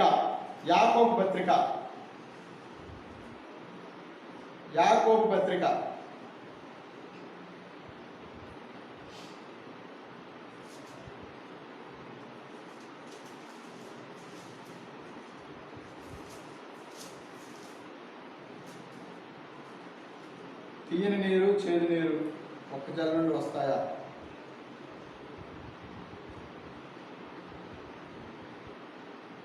ఓకే, 3:10 యాకోబు పత్రిక 3:10. ఒక్క నోట నుండి ఆశీర్వచనము శాపవచనమును బయలువెళ్ళును. నా సహోదరులారా, ఇలాగ ఉండకూడదు. నీటి బుగ్గలో ఒక్క జల నుండి తీయని నీరు, చేదు నీరు ఊరునా? నా సహోదరులారా, అంజురపు చెట్టున ఒలివ పండ్లు పండుతాయా?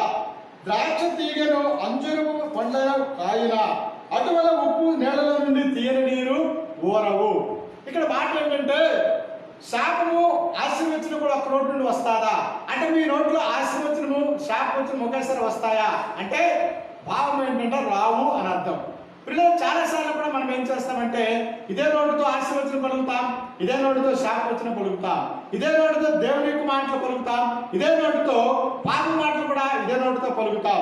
అది దేవుని దృష్టిలో అది అంగీకారం కాదు. అలాంటి ఆరాధనలు దేవునికి యోగ్యము కావు.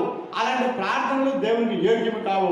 మీరు ఎంతసేపు ఆరాధన చేసినా, ఎంతసేపు ప్రార్థన చేసినా అవి దేవునికి యోగ్యములు కానే కావు. అందుకే ఆయన అంటాడు, మీ నైవేద్యము వ్యర్థము. యెషయా గ్రంథం 1:12 చివరి లైన్లో అంటాడు, మీ నైవేద్యం వ్యర్థము. నా సన్నిధికి కనపడాలని మీరు వస్తున్నారే, నా సన్నిధికి మిమ్మల్ని రమ్మన్నవాడు ఎవడు? తెలుగులో స్పష్టంగా, నా సన్నిధికి మీరు రావాలని వస్తున్నారే, నా సన్నిధికి మిమ్మల్ని రమ్మన్నవాడు ఎవడు? ఎవడు రమ్మన్నాడు మీకు? పిల్లరా, కాబట్టి దేవుడు ఆ మాట చెప్పాడు, మీ నైవేద్యం వ్యర్థము, మీ ప్రార్థన వ్యర్థము, మీ ఆరాధన వ్యర్థము.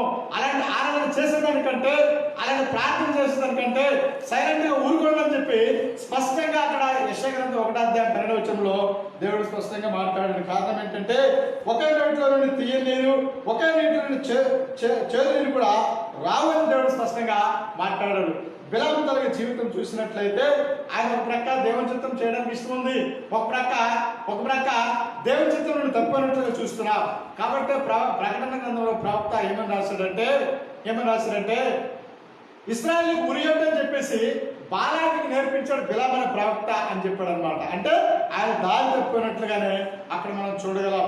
చివరికి ఆయన మరణించేటప్పుడు ఎలా మరణించాడో మనకు తెలియదు, కానీ అంటే the way of death has been written in the Bible. ఆయన మరణాన్ని గురించి బైబిల్లో రాయబడింది. అయితే మరణించే సమయానికి నీతిమంతుడిగా మరణించాడా లేక నీతిమంతుడు కాకుండా మరణించాడన్న సంగతి వీ కెనాట్ క్లియర్. మన దానికి క్లియర్గా మనం చెప్పలేము.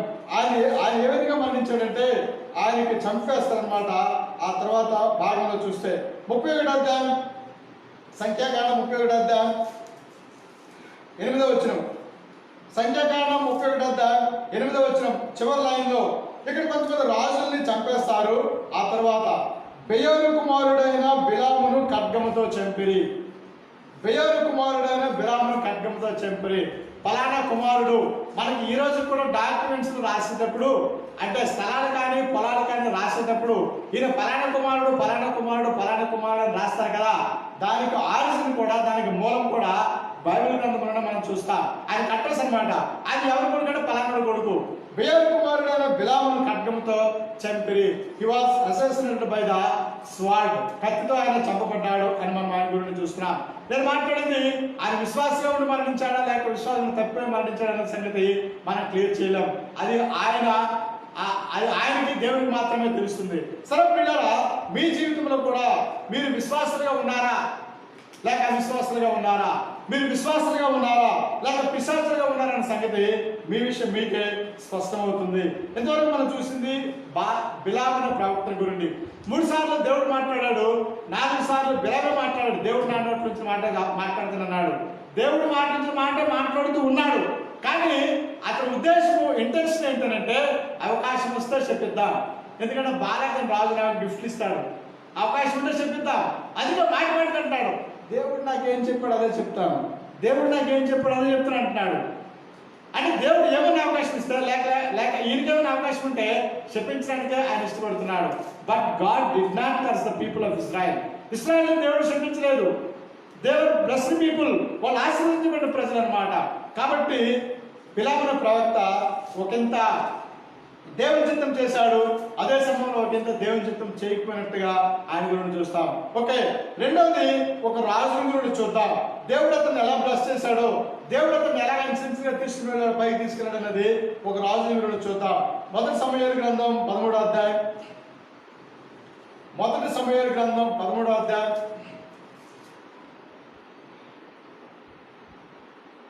13వ వచనం.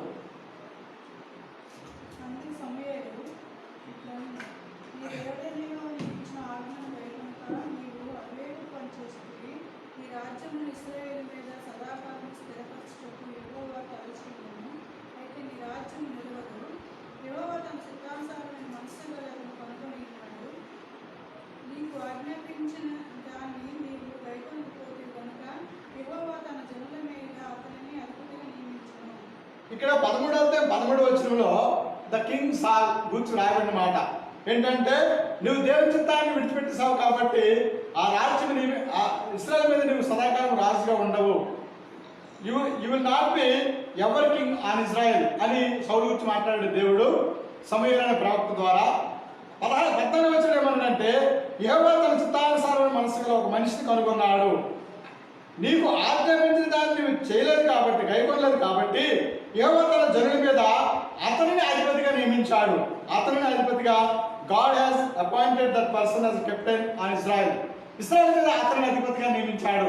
అతనిని వేరే వ్యక్తిని ఇశ్రాయేలు మీద అధిపతిగా నియమించాడని సమూయేలు ప్రవక్త సౌలుతో మాట్లాడుతున్నాడు. సమూయేలు ప్రవక్త సౌలుతో మాట్లాడుతున్నాడు. ఇది ఒకటోసారి. రెండోసారి 15వ అధ్యాయం 28వ వచనం. 15వ అధ్యాయం 28వ వచనం.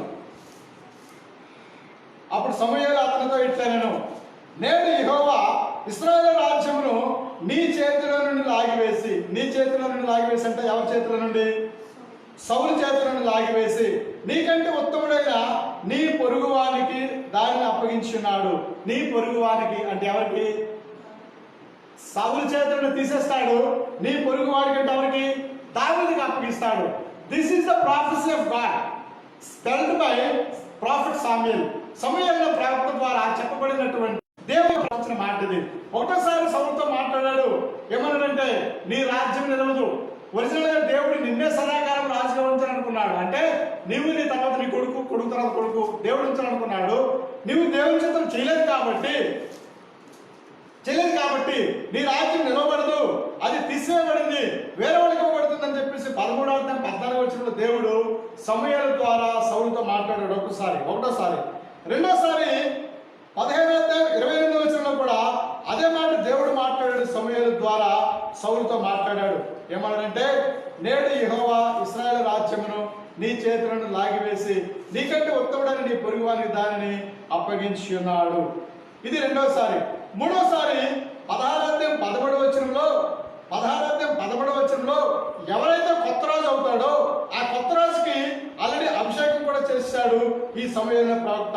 16వ అధ్యాయం 11వ వచనం. సమూయేలు తైలపుకమును తీసుకొని వారి సహోదరుల ఎదుట వారికి అభిషేకం చేసెను. నాటి నుండి యెహోవా ఆత్మ దావీదు మీదికి బలముగా వచ్చెను. Samuel has taken the horn of oil and anointed the boy David as a king of Israel. From that day the spirit of the Lord came upon David. దావీదు మీదికి దేవుని యొక్క ఆత్మ బలముగా వచ్చెను. ఇది మూడోసారి. అంటే దావీదు విషయంలో దేవుడు ప్రవచించిన మాట సౌలుకి చెప్పాడు ముందే. అయ్యా, నీకు రాజుగా పెట్టాను కానీ నువ్వు సరిగా ఉండలేదు కాబట్టి నీ దగ్గర నుండి ఆ రాజ్యం విభాగించబడుతుంది. ఒకటోసారి చెప్పాడు. రెండోసారి రెండోసారి 15:28 కూడా అదే మాట మళ్ళీ దేవుడు సౌలుకి చెప్పాడు సమూయేలు ప్రవక్త ద్వారా. మూడోసారి ఇప్పుడు సమూయేలు ఏం చేశాడంటే కాబోయే రాజుకి అభిషేకం కూడా చేశాడు. ఈ 16:13 దావీదుకి అభిషేకం చేసినట్లుగా మనం చూస్తున్నాం. తర్వాత 23:17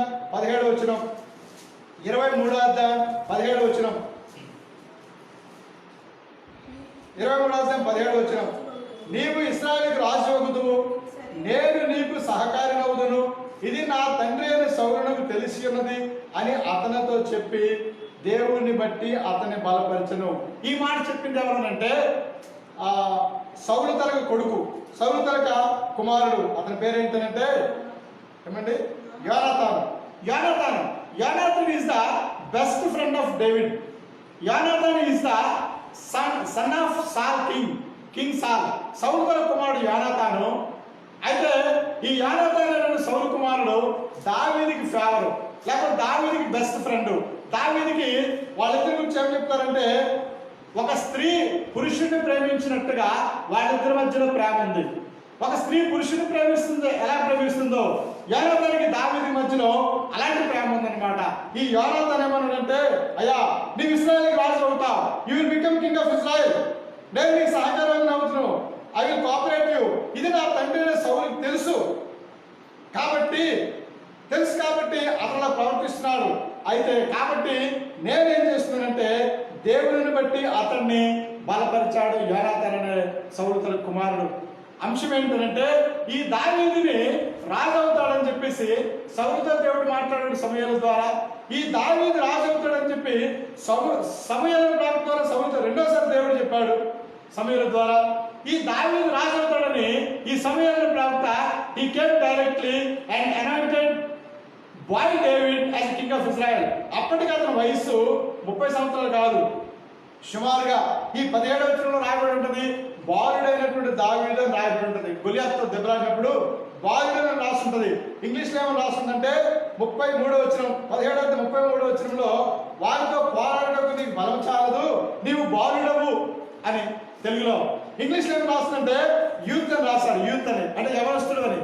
అంటే బహుశా నాట్ మోర్ దెన్ 18 అని, 18 కంటే కూడా ఎక్కువ ఉండదని, బాలుడని చిన్న వయసులో ఉన్నాడు.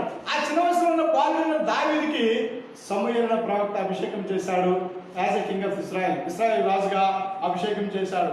ఇదే మాట ఇప్పుడు యోనాతాను అనే వ్యక్తి కూడా, అంటే సౌలు కుమారుడు అయినటువంటి యోనాతాను కూడా ఈ దావీదుతో మాట్లాడుతున్నట్టుగా మనం చూస్తున్నాం. సరే, ఇప్పుడు మనం ఇంకా చూసినట్లయితే ఇంకా ఎవరు ఆ ప్రవచనం చెప్పారంటే రండి 24:20 కూడా చూద్దాం. 24:20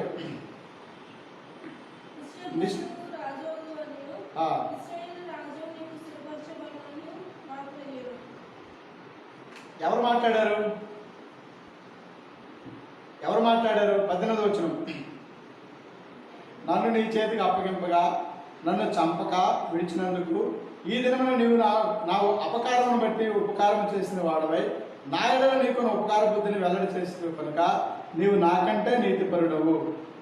ఒకనికి తన శత్రువు దొరికిన ఎడల మేలు చేసి చంపివేయినా ఈ దినమున నీవు నాకు చేసిన దాన్ని బట్టి యెహోవా ప్రతిగా నీకు మేలు చేయనుగాక. ఎవరు మాట్లాడుతున్నారు? సౌలు మాట్లాడుతున్నాడు. సౌలు దావీదుని చంపడానికి చాలా ప్రయత్నం చేశాడు. సౌలు దావీదుని చంపడానికి కుమార్తెనిచ్చాడు. కేవలం to kill the David only కుమార్తెనిచ్చాడు. సౌలు దావీదుని చంపడానికి చాలా ప్రయత్నం చేశాడు. ఒకటోసారి 24వ అధ్యాయం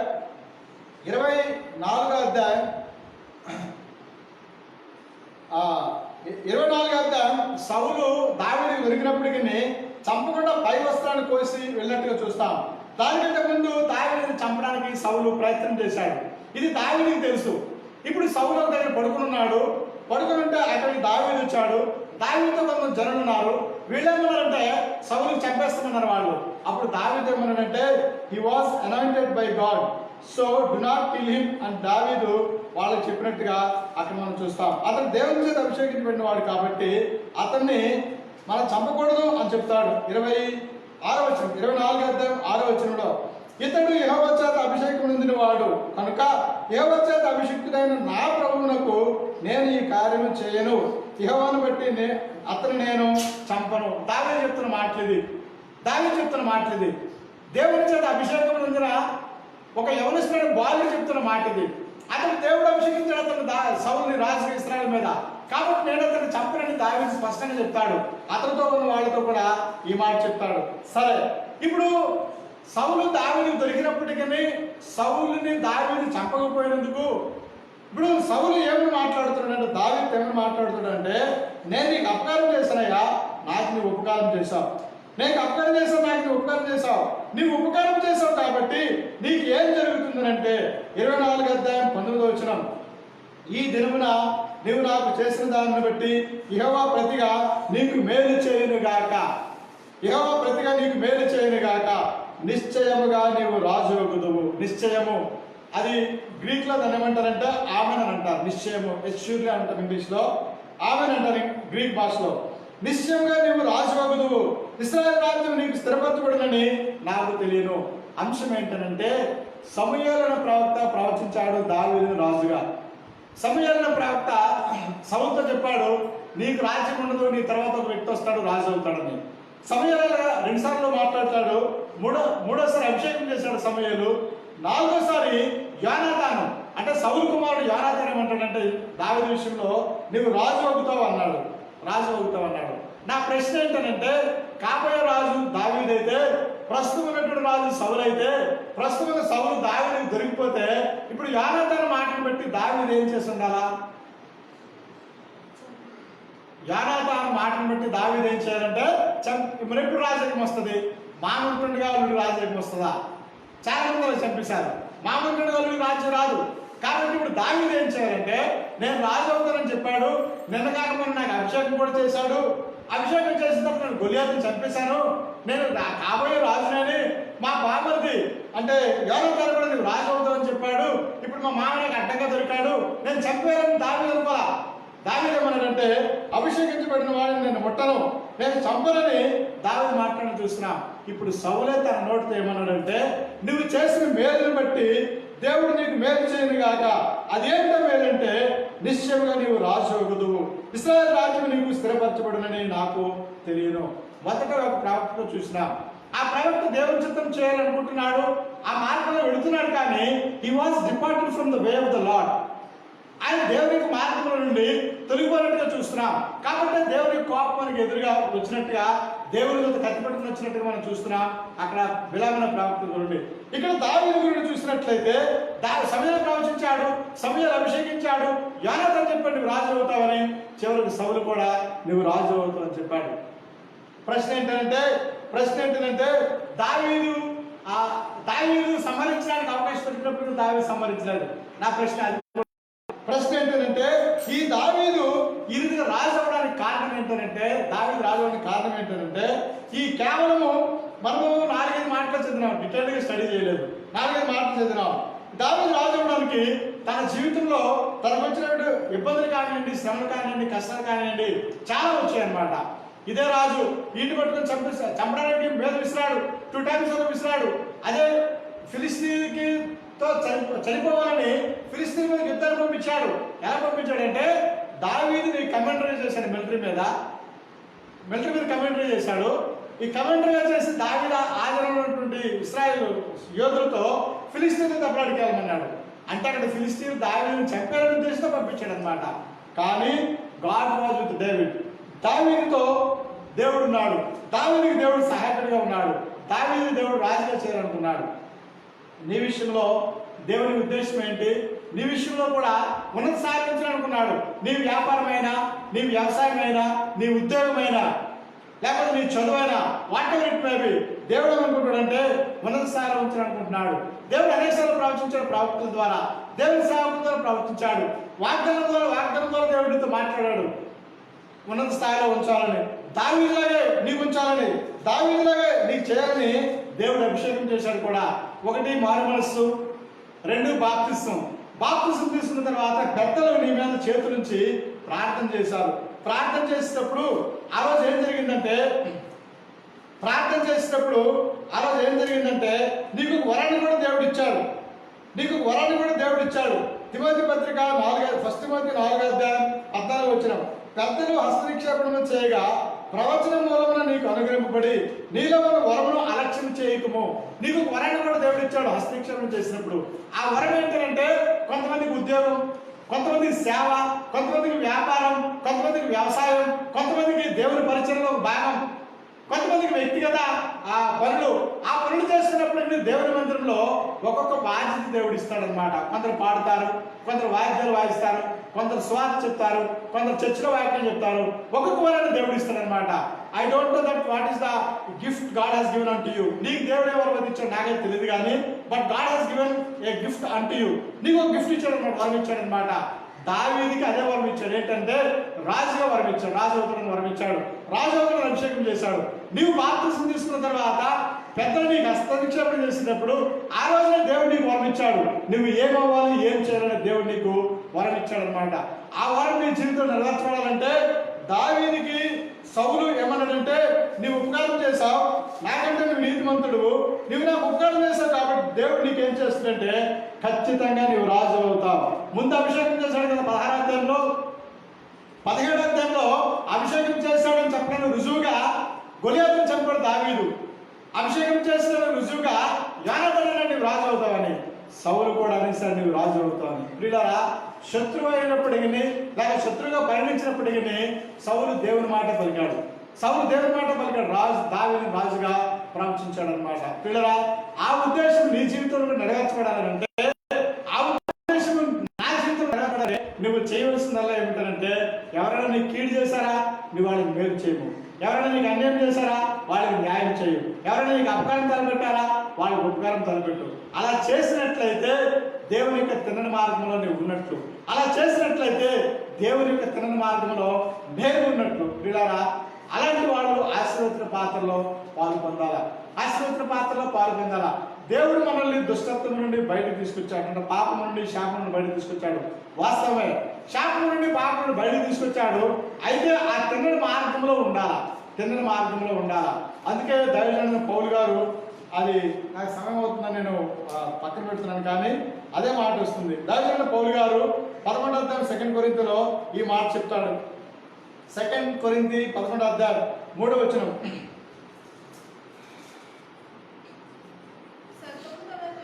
సర్పము తన కుయుక్తి చేత హవ్వను మోసపరిచినట్లు మీ మనస్సులను చెరుపబడి క్రీస్తు యేడనున్న సరళత నుండి పవిత్రత నుండి ఎట్లయినా తొలగిపోవనేమని భయపడుచున్నాను. You may be astray from the way of the lord. క్రీస్తు యేడనున్న సరళత నుండి పవిత్రత నుండి ఏ విధంగా తొలగిపోతారేమోనని భయపడుచున్నాను. ఆ తిన్నని మార్గం నుండి తొలగిపోతారేమని భయపడుచున్నాను పౌలు గారు మాట్లాడుతున్నాడు. ఆ తిన్నని మార్గం నుండి తొలగిపోతారేమోనని పరిశుద్ధాత్మ దేవుడు నీతో ఈ సమయంలో స్పష్టంగా మాట్లాడుతున్నాడు. ఒకవేళ ఇంటి దగ్గర ఉన్నా, ఒకవేళ ఎక్కడున్నా, ఒకవేళ ఆఫీస్లో ఉన్నా, ఒకవేళ ఎక్కడున్నప్పటికీ ఆ తిన్నని మార్గంలో నువ్వు ఉండాలని, నేను ఉండాలని, ఆ నిత్య రాజ్యంలో ప్రవేశించాలని దేవుడు నీ జీవితంలో ఆశపడుతున్నాడు. దావీదుకి అభిషేకం చేసినట్టుగానే దేవుడు నీకు అభిషేకం చేశాడు. దావీదుకి ఇవ్వాల్సిన రాజ్యం దావీదుకి ఇచ్చినట్టుగానే నీకు ఏ ఉద్యోగం ఇవ్వాలో, లేక ఏ వ్యాపారం ఇవ్వాలో, ఏ వ్యవసాయం ఇవ్వాలో, ఏ బిజినెస్ ఇవ్వాలో కూడా God has plan about you. దాన్ని ఆయన ఆల్రెడీ ప్లాన్ చేశాడు. దాన్ని ఇవ్వడానికి ఇష్టపడుతున్నాడు. ఆయన సరళమైన మార్గంలో నువ్వు ఉన్నట్లయితే రండి, మోకరించండి, ప్రార్థన చేసుకుంటాం. మీ స్థలాల్లో మీరు కూడా మోకరించండి, ప్రార్థన చేసుకునండి. ఆ తిన్నని మార్గంలో ఉన్నారా, లేకపోతే బిలాము చేసినట్టుగా ఒకవేళ ఏమైనా మార్గం తప్పిపోయారా, లేక దావీదులాగా ఆ మార్గాలు ఉండాలా. శ్రమలను వస్తాయి, కష్టాలను వస్తాయి, కరోనా కాదు ఇంకా భయంకరమైన కష్టాలు వస్తాయి. అయినప్పటికీ నా తిన్న మార్గం ఉండాలని ప్రభు మన జీవితాల్లో ఆశపడుతున్నాను. రండి, మోకరించండి, ప్రార్థన చేసుకుందాం. మన ముందున్న బలలో యోగ్యంగా చేయవేద్దాం.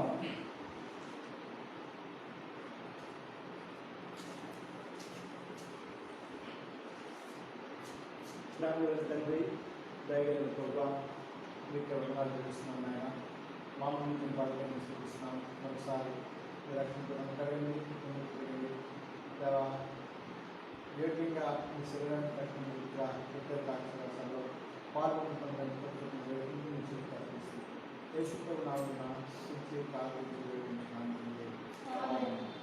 దయచేసి శరీరం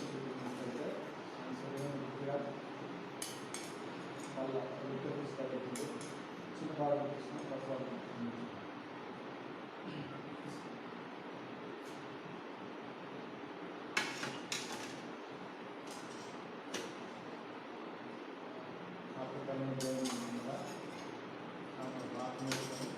ఈ పాత్ర నా అభిప్రాయం నన్ను మార్పు చేసినట్టు దీన్ని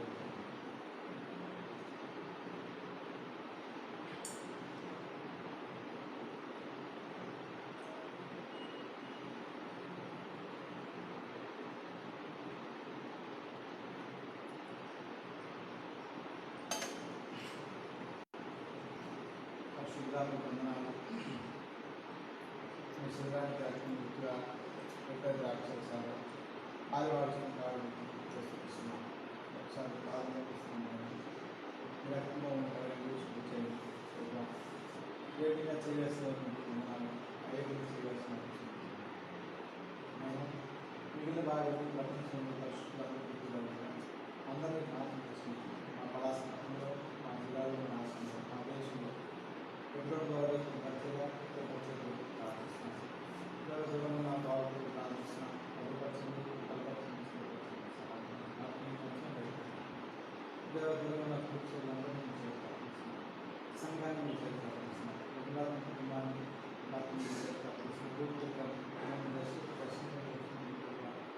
మన పద్మ చంద్రుడు ప్రార్థిస్తున్నాను శారద పేరెంట్స్ తమ్ముడు స్థిరంగా రామూర్తి రాజధాని సందర్భంగా చాలా రోజులు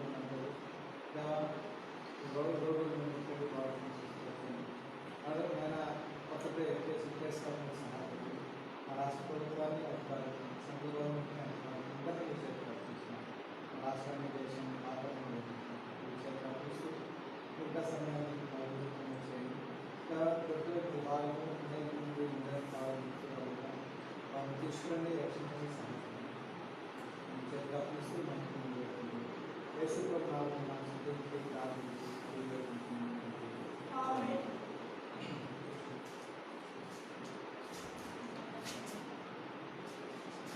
చెప్పండి సార్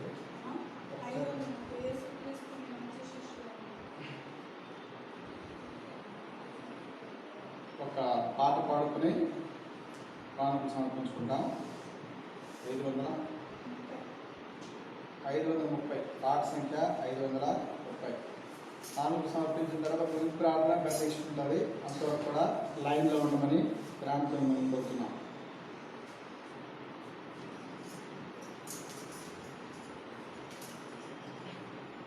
ఇది ఒక చరణం మాత్రం పాడతాం, ఒక పల్లవి ఒక చరణం రెండో చరణం పాడతాం.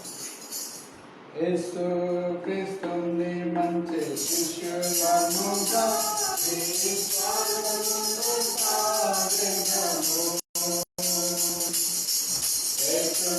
క్రీస్తుని మంచి శిష్యులముగా విశ్వాసముతో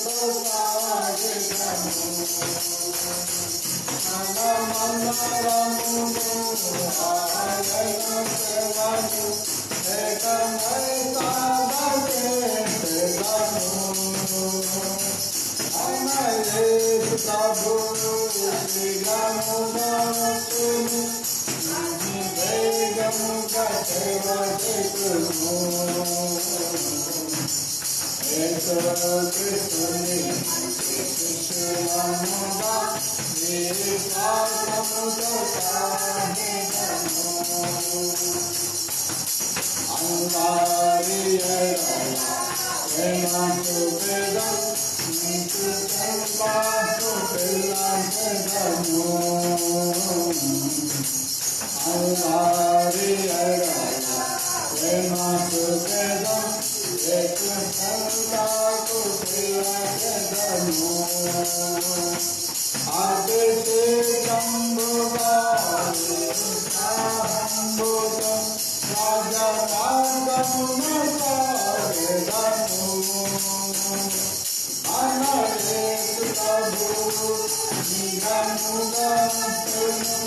Amen.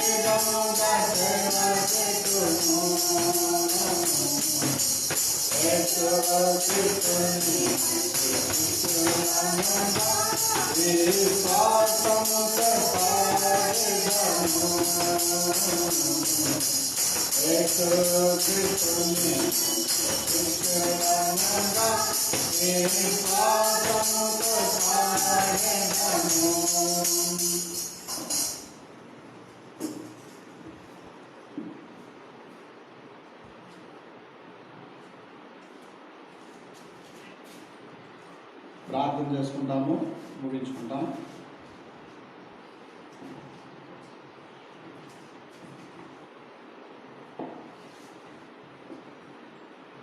మమ్మల్ని అద్వికులుగా ప్రేమించిన ప్రేమ కలిగిన తండ్రి, దయగలిగిన ప్రభువా, మీకే వందనాలు స్తోత్రాలు చెల్లించుకుంటున్నాం.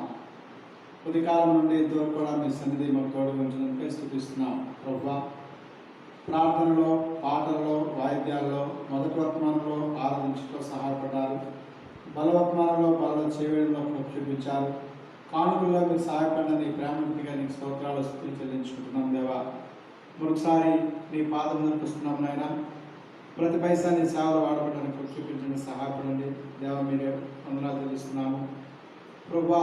దేవా, ఈ నాయన నీ సేవలోని పరిచయాలు వాడబడడానికి అనేక మంది సేవకుల్ని సాధించడానికి ప్రభువా మమ్మల్ని వాడుకోమని మేము ప్రార్థన చేసుకుంటున్నాం. మేము డిస్కస్ అవుతుండగా మీ దీవెనతో నింపి పంపమని వేడుకుంటున్నాం. ప్రపంచవ్యాప్తంగా పరిశుద్ధులు ప్రభావ వాళ్ళ గృహాల్లో ఉండిపోతున్నారు ప్రభావ. లాక్డౌన్ కారణంగా మందిరాలు రాలేకపోతున్నాం. మరొకసారి మమ్మల్ని క్షమించండి దేవా. లాక్డౌన్ ఓపెన్ చేయడానికి, దాని రోగులు తగ్గడానికి, కొత్త కేసులు రాకుండా ఉండడానికి, లాక్డౌన్ ఓపెన్ చేయడానికి ప్రభావ మందిరాలకు రావడానికి మాకు మీరే సహాయపడవలసిందిగా మేము ప్రార్థన చేసుకుంటున్నాం. మమ్మల్ని అందరినీ మీ చేతికి అప్పగిస్తున్నాం. డిస్కస్ అవుతుండగా మీ దీవెనను తిరిగి పంపించండి ప్రభు. ఇళ్ళ దగ్గర నుండి ఆరాధన చేస్తూ నేను లైవ్లో వాక్యం చూసినటువంటి మా పిల్లలందరినీ కూడా మరొకసారి నీ చేతులకు అప్పగిస్తున్నాం దేవా. ఆయన నిర్మల పిల్లలు తన కుటుంబ భర్తను బట్టి నీకు స్తుతిస్తున్నాము ప్రభు. యూత్ విక్రమ్ కొరకు ప్రార్థన చేసుకుంటున్నాము. వారి ఇరువురు పేరెంట్స్ కుటుంబాలు కూడా ప్రభు మీరు దీవించి ఆశీర్వదించండి. రూత్ వాళ్ళ అక్క పిల్లల కొరకు ప్రార్థిస్తున్నాం ప్రభు. ఆదరించుకుని వేడుకుంటున్నాం. దూరమైన పద్మ చంద్రు పిల్లల కొరకు ప్రార్థిస్తున్నాం ప్రభు. నాయన షారోన్ కొరకు తన తల్లిదండ్రులను రక్షించండి, తమ్ముడు అక్క కుటుంబాలను రక్షించండి ప్రార్థన చేసుకుంటున్నాం నాయన. ఇస్తారేమో తన భర్తను కూడా ప్రభు రక్షించుకోవాల్సిందని వేడుకుంటున్నాం. నా దేని కుటుంబాన్ని, పాపని, సుజాతను ప్రభు, దూరమైన బాబుని మీ హస్తాలకు అప్పగిస్తున్నాం. భద్రపరచండి, సహాయపడండి దేవా. నేను కొంతమంది పిల్లలు పరీక్షలు లేదు, వాళ్ళు ఇబ్బంది పడుతున్నారు, వాళ్ళ పరీక్షలకు సహాయపడండి దేవా. చాలా కాంబినేటరీస్ ఎగ్జామ్స్ పెండింగ్ ఉండిపోయిన ప్రభు, సహాయపడండి. సివిల్స్ ఎగ్జామ్ కూడా ప్రభు మే 31 ఉంది. అది ఏమవుతుందో తెలియదు ప్రభు. మీరే దాని గైడెన్స్ ప్రార్థన చేసుకుంటున్నాము. ఈ విధంగా ప్రభు మా దేశ ప్రజలందరినీ, పిల్లలందరినీ మీ చేతులకు అప్పగిస్తున్నాం. మా రాష్ట్ర దేశ ఆర్థిక పరిస్థితులు ప్రభావ మీరు మెరుగుపరచడం ప్రార్థన చేసుకుంటున్నాం. మీ చేతికి అప్పగిస్తూ మీరే మహిమ పొందలు వేడుకుంటూ ఘనత మహిమ మీకే ఆరోపిస్తూ యేసు ప్రభు నామమున స్తుతించి ప్రార్థించి అడిగి వేడుకుంటున్నాము తండ్రి, ఆమేన్. మన తండ్రి అయిన దేవునికి ప్రేమ, కుమారుని కృపా, పరిశుద్ధాత్మిక సహవాసం మనకి తనను ప్రేమించిన వారికి ఇప్పుడు ఎల్లప్పుడూ సదాకాలము తోడే నడిపించును గాక. ఆమేన్.